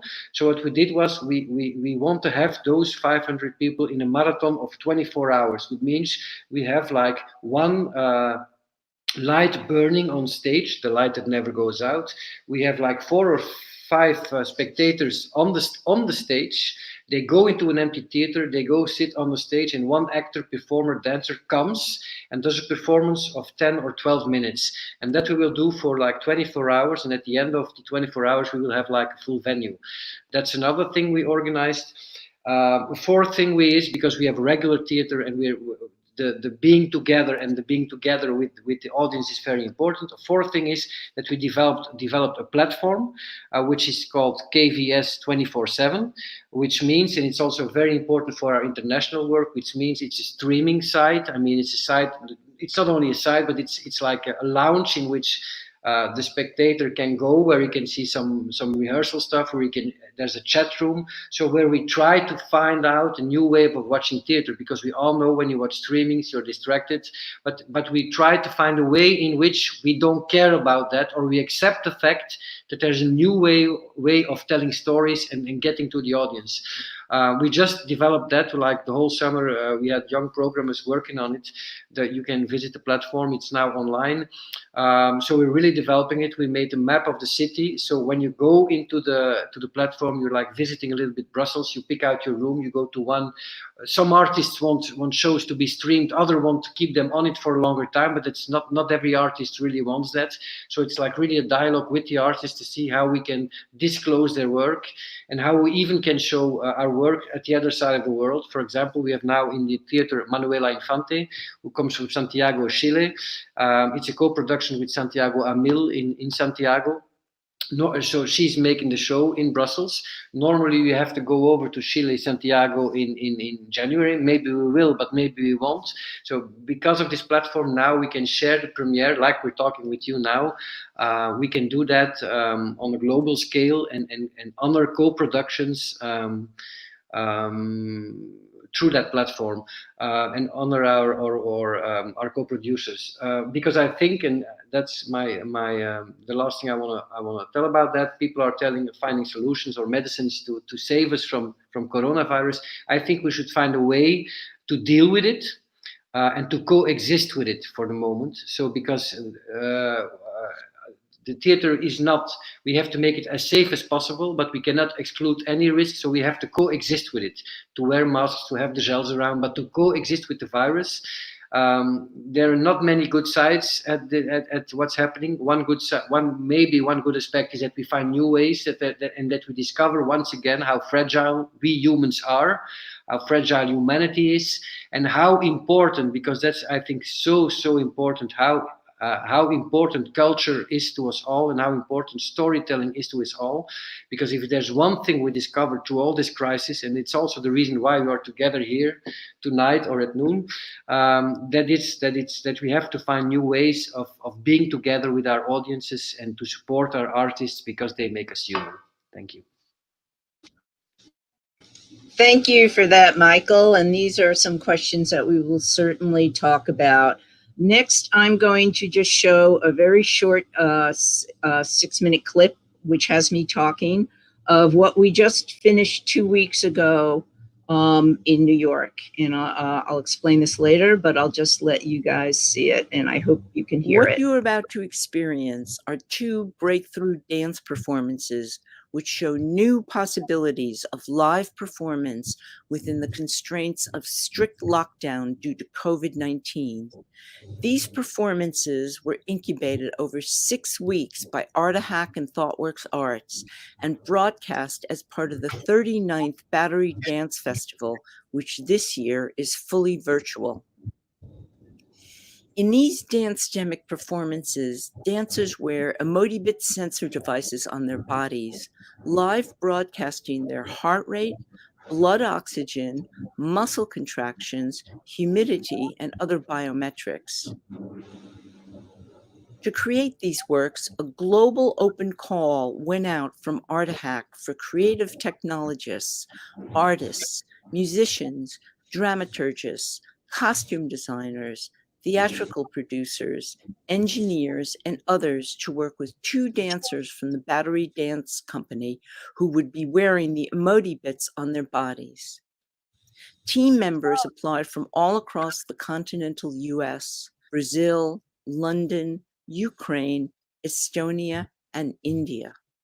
We partnered with Electron, based in Tallinn, Estonia, to use their unique performative streaming platform in existence only since April of this year. All of the collaborators participated remotely. None of the collaborators had ever met before. No one but the dancers were physically present in the studio. The first performance by Razvan Stoya draws on language to describe the perceptual experience of otherness. Shifting between Razvan's native Romanian and adopted English, the work uses both visuals and audio to evoke the tension of moving through an unfamiliar landscape, both literal and perceptual. The choreography is a study in contrasts, turbulence and calm, dark and light, the inner and outer world. Data collected from his blood oxygen and muscle tension changes the color, size, speed, and sound of the words on the screen.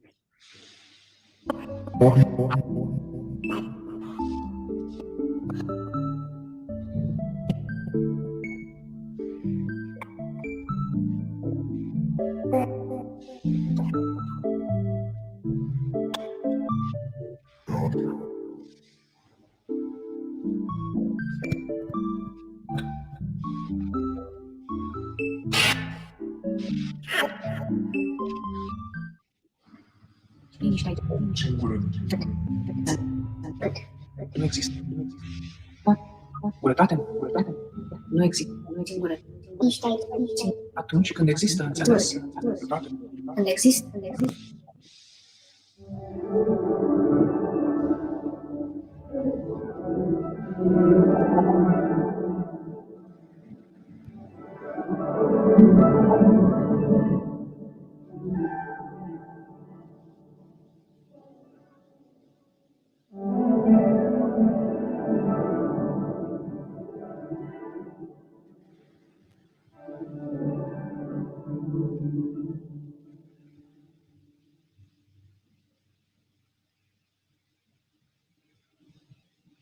The next presentation, performed by Hussein Simco, examines an individual's journey of finding mental strength and resilience in the face of adversity and chaos.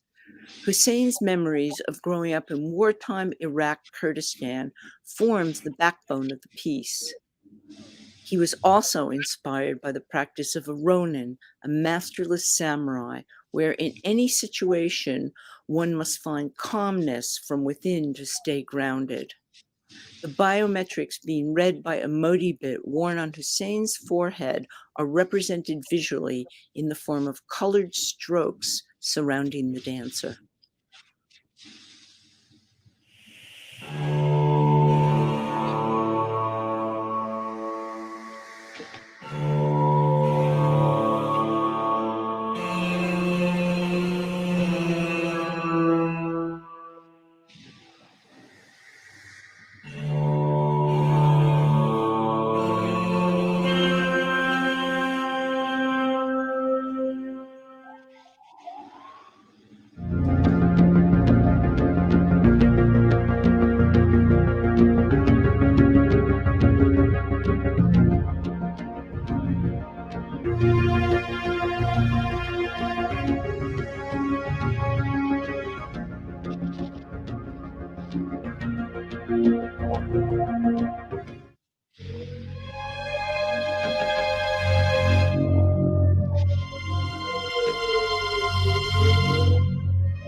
Thank you so much for watching these performative experimental experiences.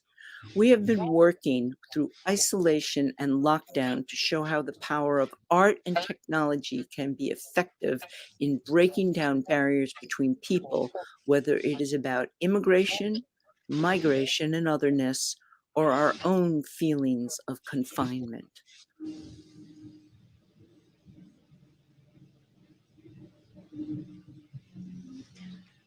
Okay, so we have quite an amazing group of people here, and I want to just highlight one or two points before the panel comes back in to discuss things.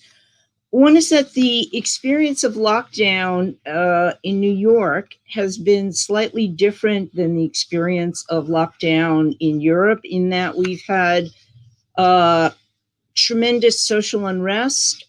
We've had a spike in crime.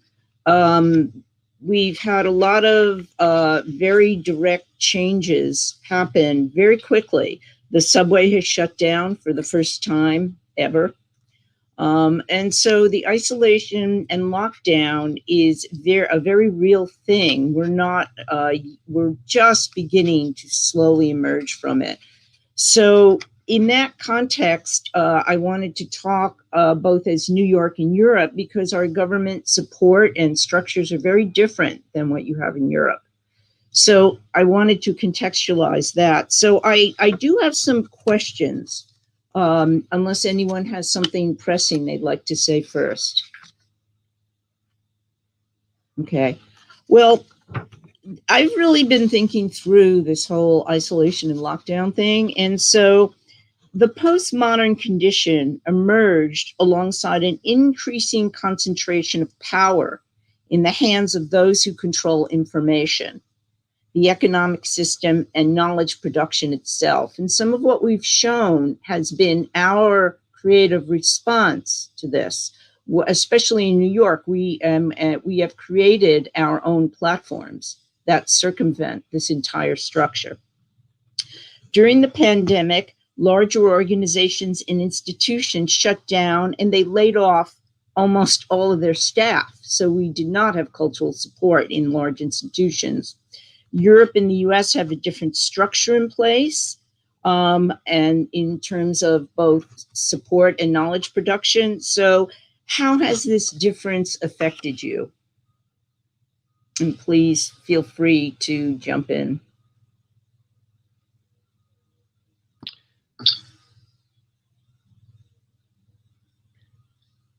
I'll let one of the ladies start. Or should I start as a minority, as a man here in the panel? I will start. I don't think, Michael, I don't think it's that. I think it's a matter of, you have and you both at ours and in Belgium, you have a support system and we don't. Absolutely. Absolutely. Yeah, that's a very big difference. I even wanted to talk about it in my little speech, but that's a very big difference, which is really relevant to point out. We have a subventional system. Although there have been several budget cuts in the beginning of March, we have a theater and a whole field where theaters have subventions. And what happened when we all went to the lockdown is that because there's been like this big crisis with a lot of independent artists and lots of people lost their jobs and a lot of money. But on the other hand, the institutions were safe and a lot of people working in the institutions could go to unemployment and got paid by the government. So there's been some funding to fill the gap or to make people survive although it won't last forever, although it's difficult to get to this funding because you have to fill in papers and lots of stuff, and although it won't last forever, of course, it's a very, very, very big difference. We also can compare with England, where you see that they have like 80% they have to get from tickets.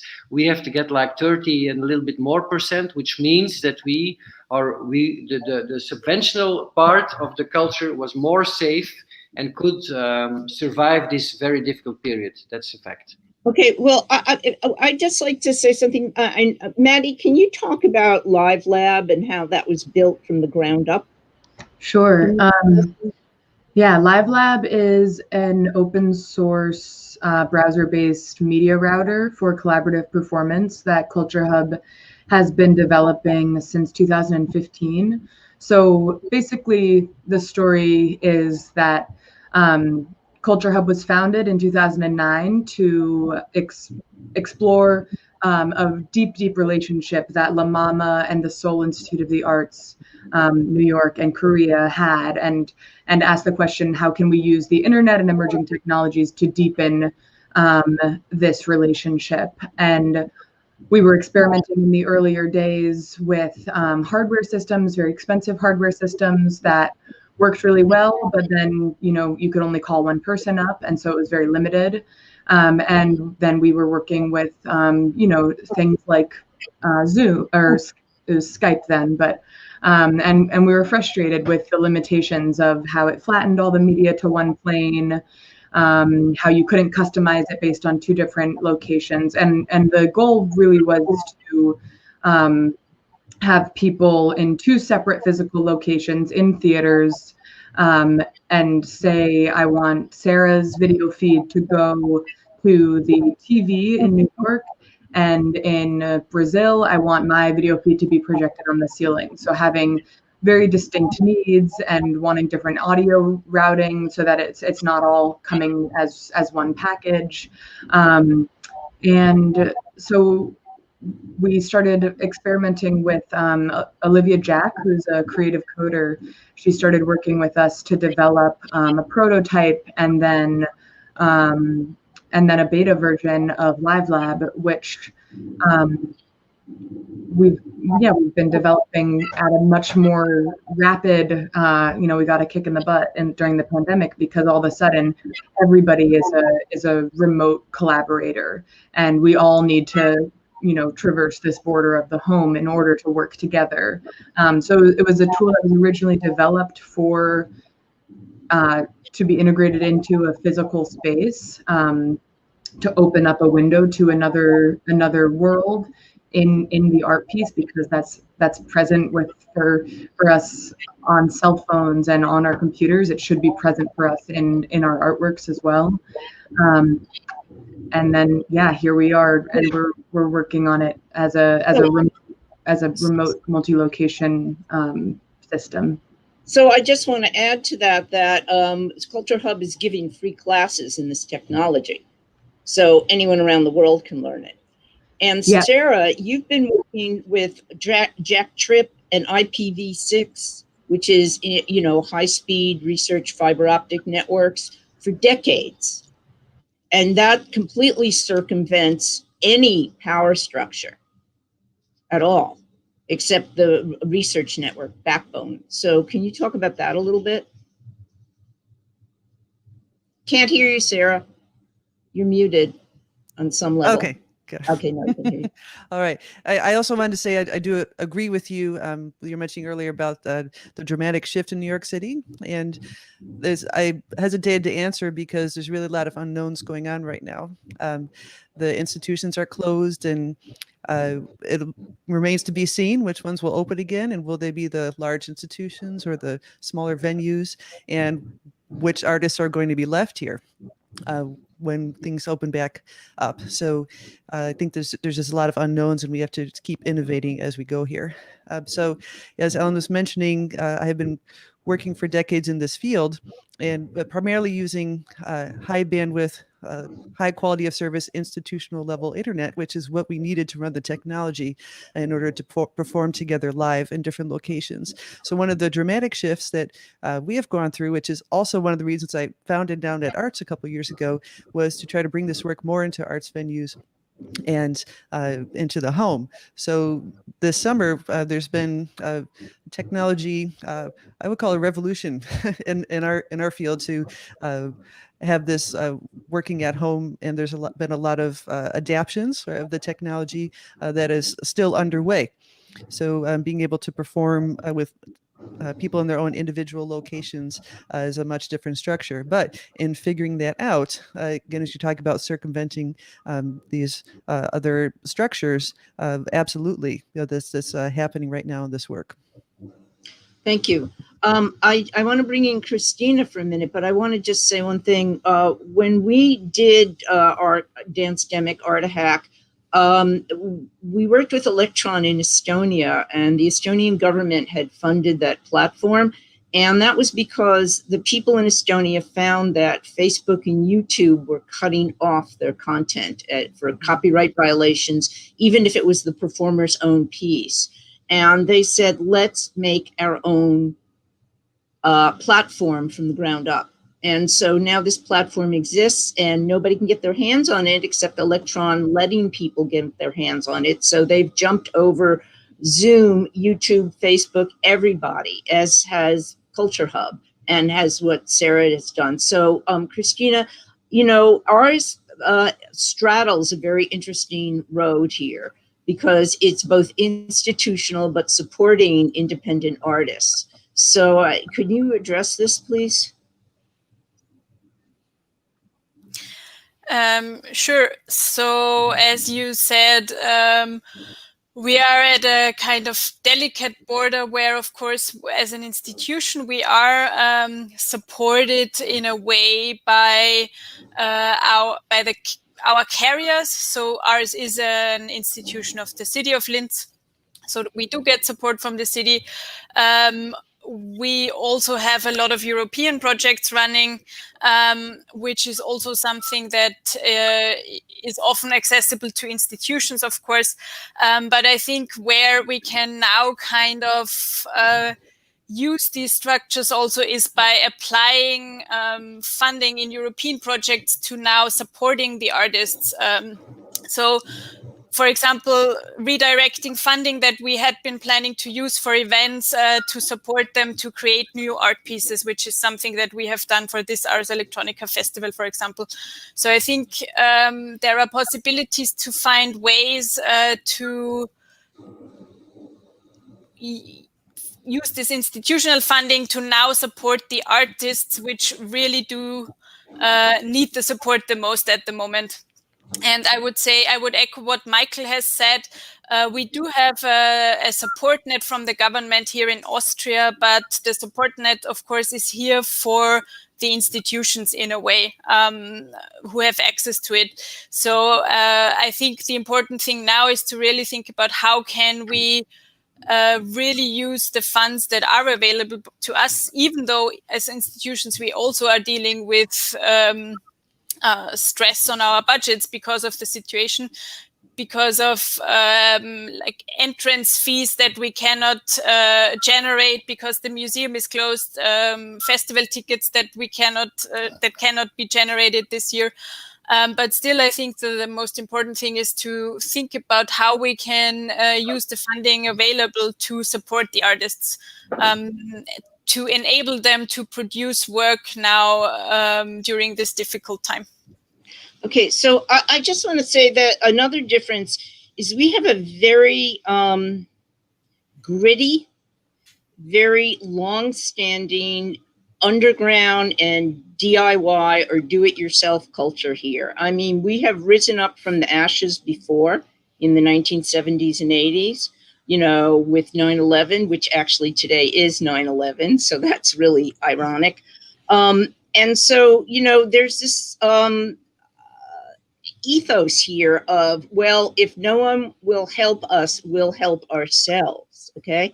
But given that context, I just want to pose a new question, which is, Lucy Lippard and John Chandler wrote in 1967 that technology offered a curious kind of utopianism whose tabula rasa would provide a think-through of ideas determined by the artwork as a catalyst or device welded by those experiencing it.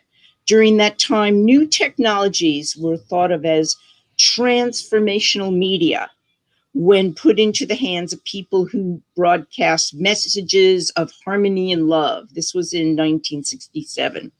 So a lot has changed since that time, but the idea of technology being able to be the savior, as it's being sort of put on the spotlight now, is a little bit of a hype. And so how would you respond to that, which would be a more critical view to the hype of technology? I personally, if I may, I don't think technology is a savior of the arts. I think at the best it's a very postmodern idea. I think it might be a mean, or it might have his,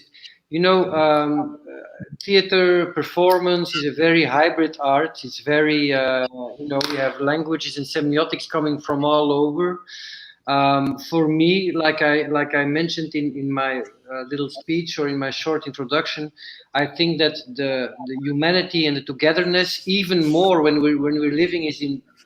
I think theater, what's happening on TikTok, what's happening on Twitter, what's happening on Facebook, I think the answer to that is not the imitation of it. So I really, if DIY takes us elsewhere, and I agree with you that in times of big crisis, lots of inspiration and other solutions pop up.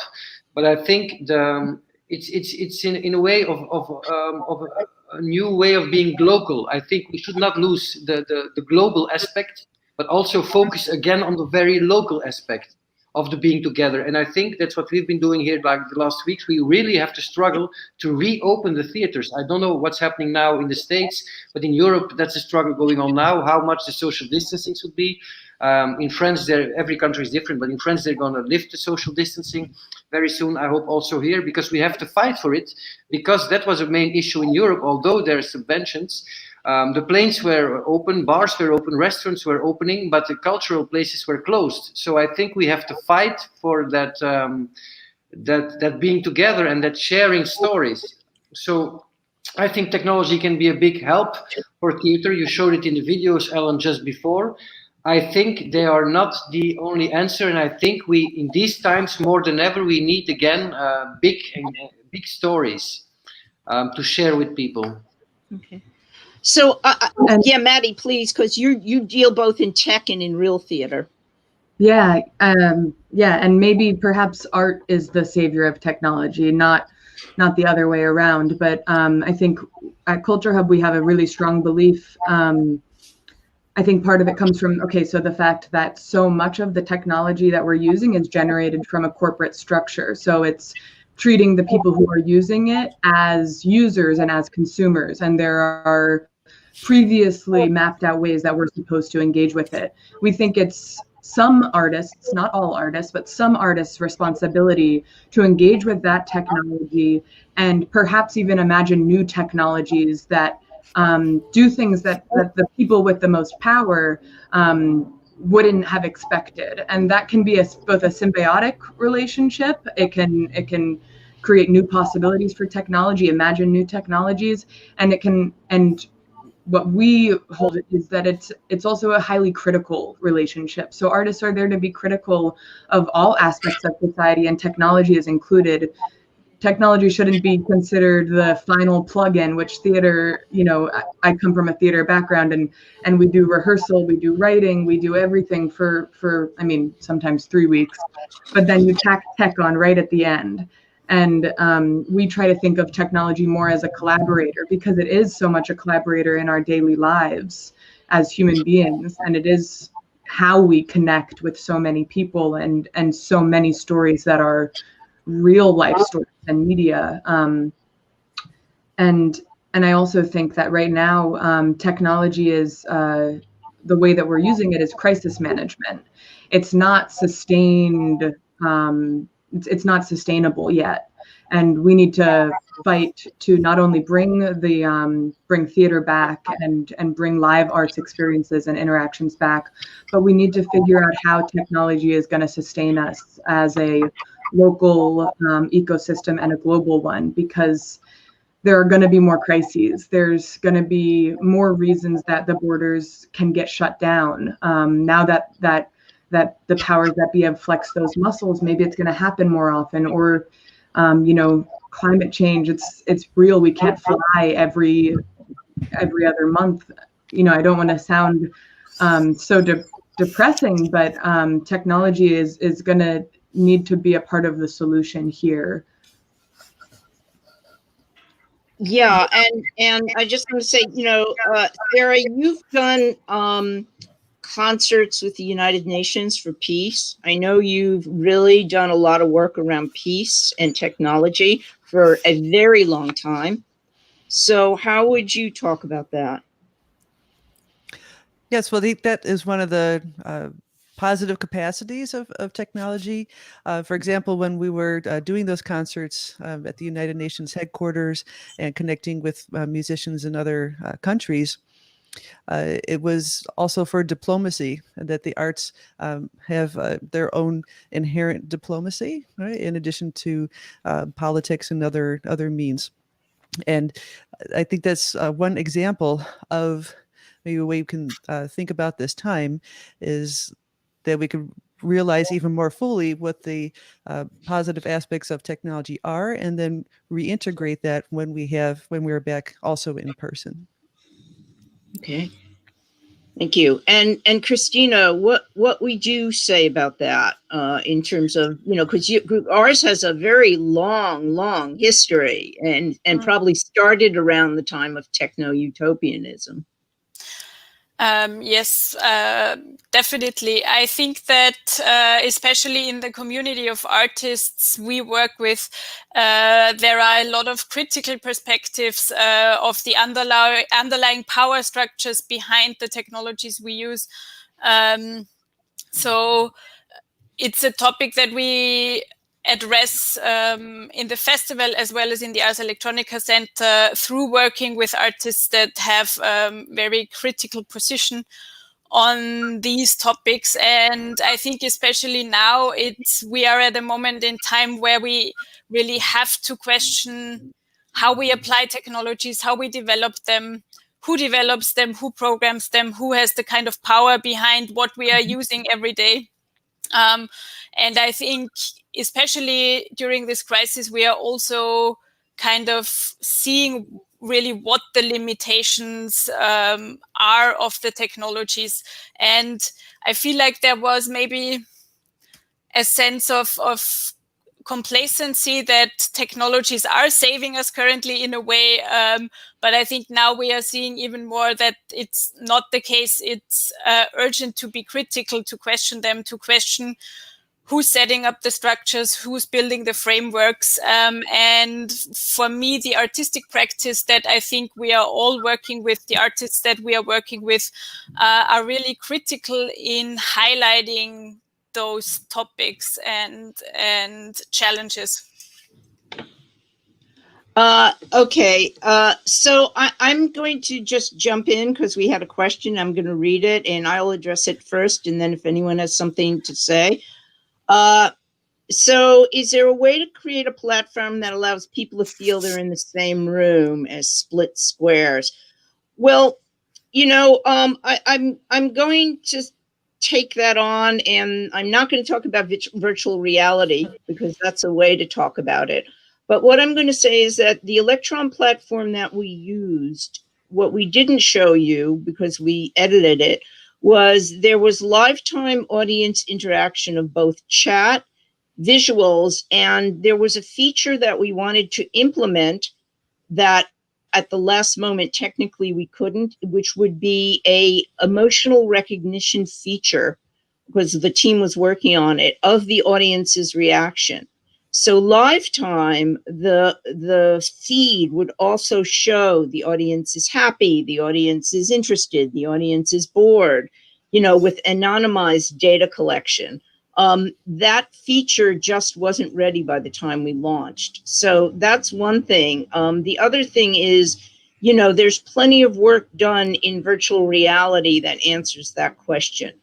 And we're not talking about virtual reality here at this moment because of the back-end technologies that make it extremely difficult, if not impossible, on the network to compress visual information. And I'll say, Sarah, you know that very, very well, because audio compresses very well and video on IPv6 does not compress well.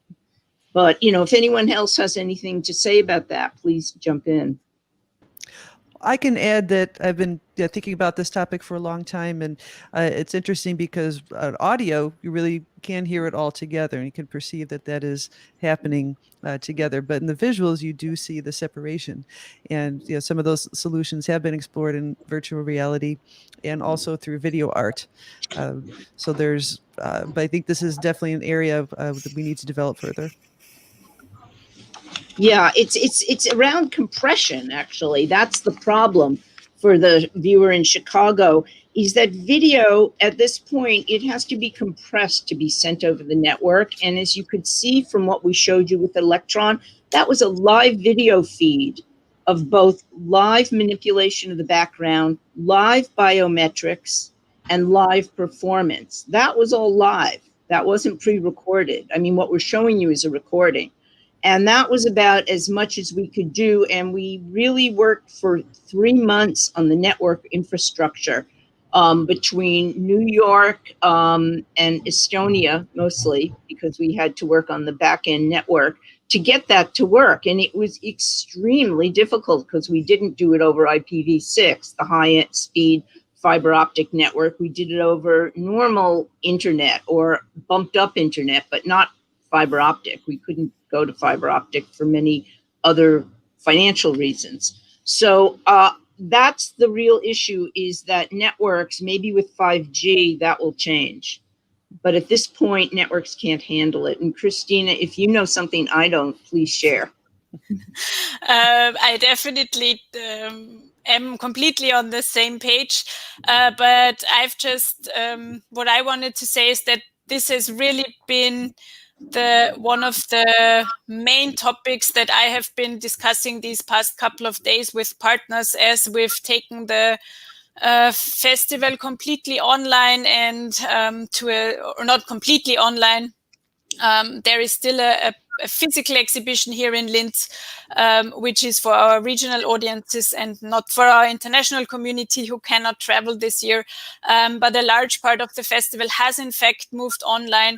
And in all of these sessions, collaborators who have been working in the field for 30, 40 years, 25 years, have just talked about their frustrations in the limitations of the tools that we have to communicate during a time like this. So I think that a lot of work or a lot of research is going to go into like telepresence strategies, haptic interfaces, maybe as a follow-up to the pandemic, as we have all been realizing how limited we feel by those tiny squares on a screen when it's become our main mode of communication. Precisely, yeah. And Michael, I don't know how you work with that, or if you want to work with that, or if that's an area of interest for you to work with. It is, in a way. I mean, I think we have, like, in our theater, several directors and artists working, and some have a special focus on virtual reality and on individual treatment of the audience. So yes, but it is. But what we're doing now, because also there were other people sending me emails in May when we were reprogramming, saying we cannot come anyway because we are there. We are high risk. So lots of people cannot participate in a regular or come to a regular play. So I think it's a very good way to look for ways, like what I was saying, how to share space and time. So we were thinking even to play in a whole theater, to have one show happening, and to have to stream to make the audience come to the theater, but to put them in different venues and to have like an introduction in one. So to have this virtual space also in real. In reality happening. So I think I definitely agree with everybody that there's a lot of space to gain there, but I also I'm a little bit afraid of it, because technology, digital tools have also a lot of disadvantages, and I think that culture also has to be critical to that, but also give solutions. My children who were born, let's say in 2000, they never have known a world without internet. It has a lot of possibilities and it's great, but I think we should be aware of the dangers of going from sexting. There's a scandal going on in Belgium today, to like information, fake news, etc., etc. So I think more than ever we also have to take care of that other part of the theater aspect, the catharsis in the really very traditional way of being together and telling stories. It can happen one-on-one. It can happen, but I think it's worth investigating for sure. I also think there are some lo-fi solutions to this that aren't like insane technological developments, but similarly to when we were experimenting with telepresence in a physical space, it's one thing to project something on a screen that reads as a screen, but it's something else to project it onto some translucent or some scrim that makes it feel like look more like a hologram, for example. And we're experimenting in just creating more three-dimensional web-based environments. And I mean, the limitations of a camera are rectangular, but there are ways to sort of disintegrate the borders, like depending on your background and depending on if you have the opportunity to experiment in three-dimensional space. It's definitely something that we're looking to explore, to create more of an experience where you could look around yourself and have that not be limited to some super high tech experience. Yeah, and that brings up, we've touched upon some points, but Michael sort of brought it in a weird way. And in the past, creative endeavors were not only individual, but they were social movements, where user participants could witness and experience the making of meaning and knowledge as it succeeded, failed, or expanded. Now the pandemic has spread advanced communication networks in a way to usher in a narcissistic era where consumers exist in isolation. The domestic space is a living satellite, a thoroughly privatized space where users merely send and receive signals, a pure screen, a switching center for all the networks of influence. So, that gets back to how does your platform address this? And I just want to say, in the platform that we developed with Electron and with Battery Dance, we developed a platform that cannot be influenced by any outside company whatsoever. It is bulletproof against that. And so therefore, important. Yeah, and therefore we can put whatever we want into it. It is free of censorship. It is free of advertising. It is free of government control. It's free of everything. And I think, Maddie, that's your system as well. And I know, Sarah, over IPv6, nobody can get their hands on that stuff for the most part, that I know. And, I don't know, Christina and Michael, about where you situate yourself in that, because, again, the EU and the United States are very different in that regard, or they can be, depending, because of I work now in the EU, and I know the structural systems are very, very different. It took me quite a few years to wrap my head around just how different they were. So I'm just throwing that out, because we are now all right now in our private spaces, and we're going to, at least here in New York, going to be there for quite some time still. We're even having tremendous problems with school reopening. So we've been skirting around this, but let's talk about like plans for action. Are there specific plans for action that you know of? Well, I think that this pandemic takes to the surface or shows very well what's going wrong in our societies, as well in the art society as in our societies in general. You see the weaknesses of all the societies and of all the political systems really very sharp. So education is like really a major issue, and what you were saying in the beginning of some people controlling all the news, whether there be scientists or politicians, whether there's a paranoia going on, so these polarizations on COVID believers or not believers, and the power they have is so important. So education, information, but also art is part of that, is becoming so important. So what you were saying is also right. In a crisis, there's always these DIY movements, and it can shut down anything because it will always be to pop up again. But it's important to be very, I think, solidaire. How do you say that in English? To have solidarity. Solidarity, yeah. Yeah, to have it there. So therefore, this kind of meetings like are so important to see how other countries do that kind of stuff. Because if every, and what you were saying about the quote you were reading now, I totally agree with it. I think theater has the power to deconnect us from all this digital world for like an hour or an hour and a half.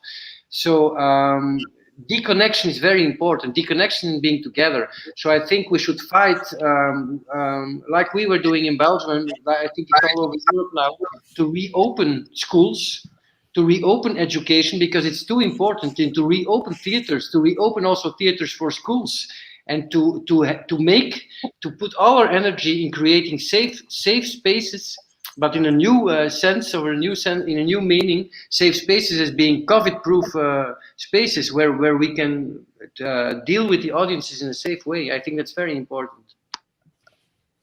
Okay, anyone else? I would second what Michael has said, and this is obviously from a perspective of an institution who is very focused on their audience, and who relies basically on the fact that we need to provide a framework for our audiences where they are safe, where they can interact with artworks in a safe way, where they can interact with artists in a safe way, but also to create exhibition spaces that are safe, experiences of exhibition that people can actually take part in at the moment, which is actually a little bit harder if you work in a institution or in a museum that is very much based on providing haptic experiences and on bringing together people, and even in workshop environments relies on kind of, if kids and teenagers or young people are working together,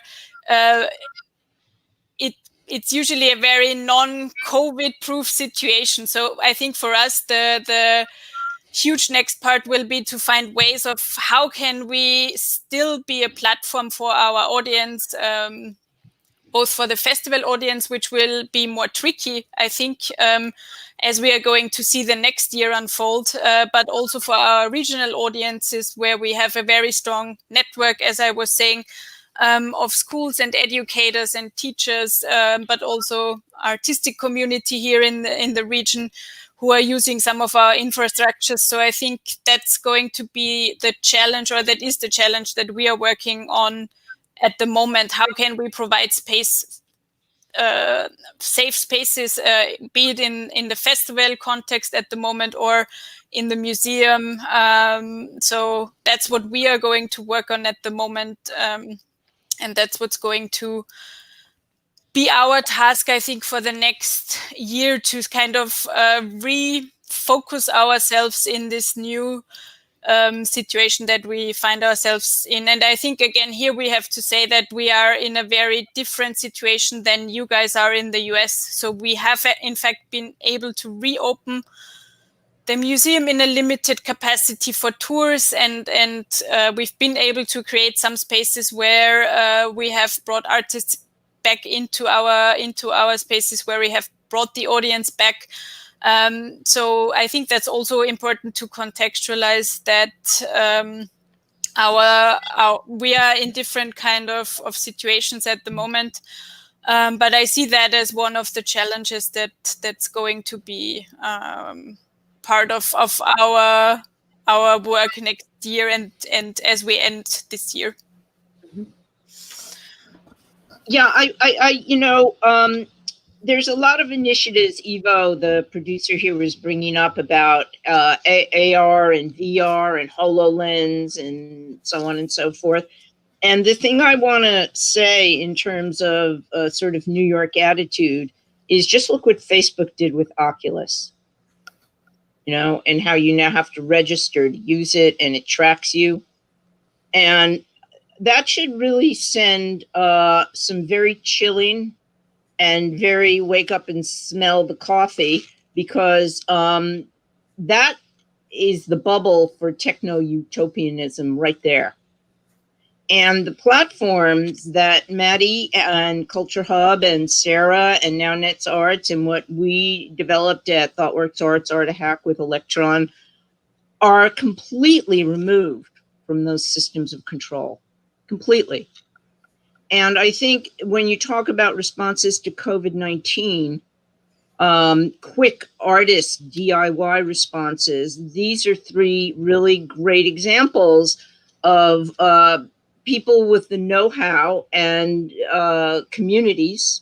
Let's not forget the communities of creatives that jump in on this, to be able to take matters into their own hands and come up with solutions that circumvent and disrupt established and traditional media outlet and control of information routes. So I just wanted to highlight that, because it's very, very important in moving forward, as you pointed out, as climate change gets worse and we're confined at different times more in our own spaces, to keep developing these new platforms. And, we welcome Europe and anyone else who wants to integrate and work with all of us to develop those platforms, because we have them. And we have the proof of them now. They exist. They're functional. They're not going away. And we're ready. We're ready. We've passed the test with what you need to deal with this. So I just want to thank ours and the grid and everyone for participating, because these are time-sensitive and critical issues at this moment that are going to carry forward now for the next 2 decades, I think. Yeah, if it's okay, I just want to speak to that really briefly. Long-term, Culture Hub is really trying to establish a decentralized network that when New York has to shut down for whatever reason, that the network can still sustain, that it's not okay, we're dark and nothing's going to happen, that there's a system like that. That's how the system is built. I also think that in the shorter term, the thing that we're most focused on is liveness, and in that sense, it's also really great to work within time zones. So we're looking for more collaboration across time zones, and we're exploring all of this in our storytelling. It's not just that we're exploring this in the software that we're developing, but in the stories that we're telling, which isn't to say it's all sci-fi or whatever, but the question of how do we connect and how do we be together, and it's so fraught. And that's really what we're exploring artistically. Yeah. Yes, I agree. And, Culture Hub has such a 50-year history, which in New York is prehistoric. Yeah, La Mama founded in 1961 with the Off Broadway movement. And so we're constantly looking to that time period, which you know, there are similarities and total differences, but it's inspiring to look to the roots of where La Mama came from and where the avant-garde in the U.S. at least started, and we're really connected with that. Okay, so looking to the future, that's what we'll have to do for next year, and our time is up. So I want to thank all of you great panelists. It's been really interesting. It's a real honor to be part of this and meet you all and discuss this with you. And hopefully we can all meet potentially at ours next year. Yes, keep our fingers crossed. Thank you very much. Okay. Thank you very much. Right. Bye-bye. Thanks.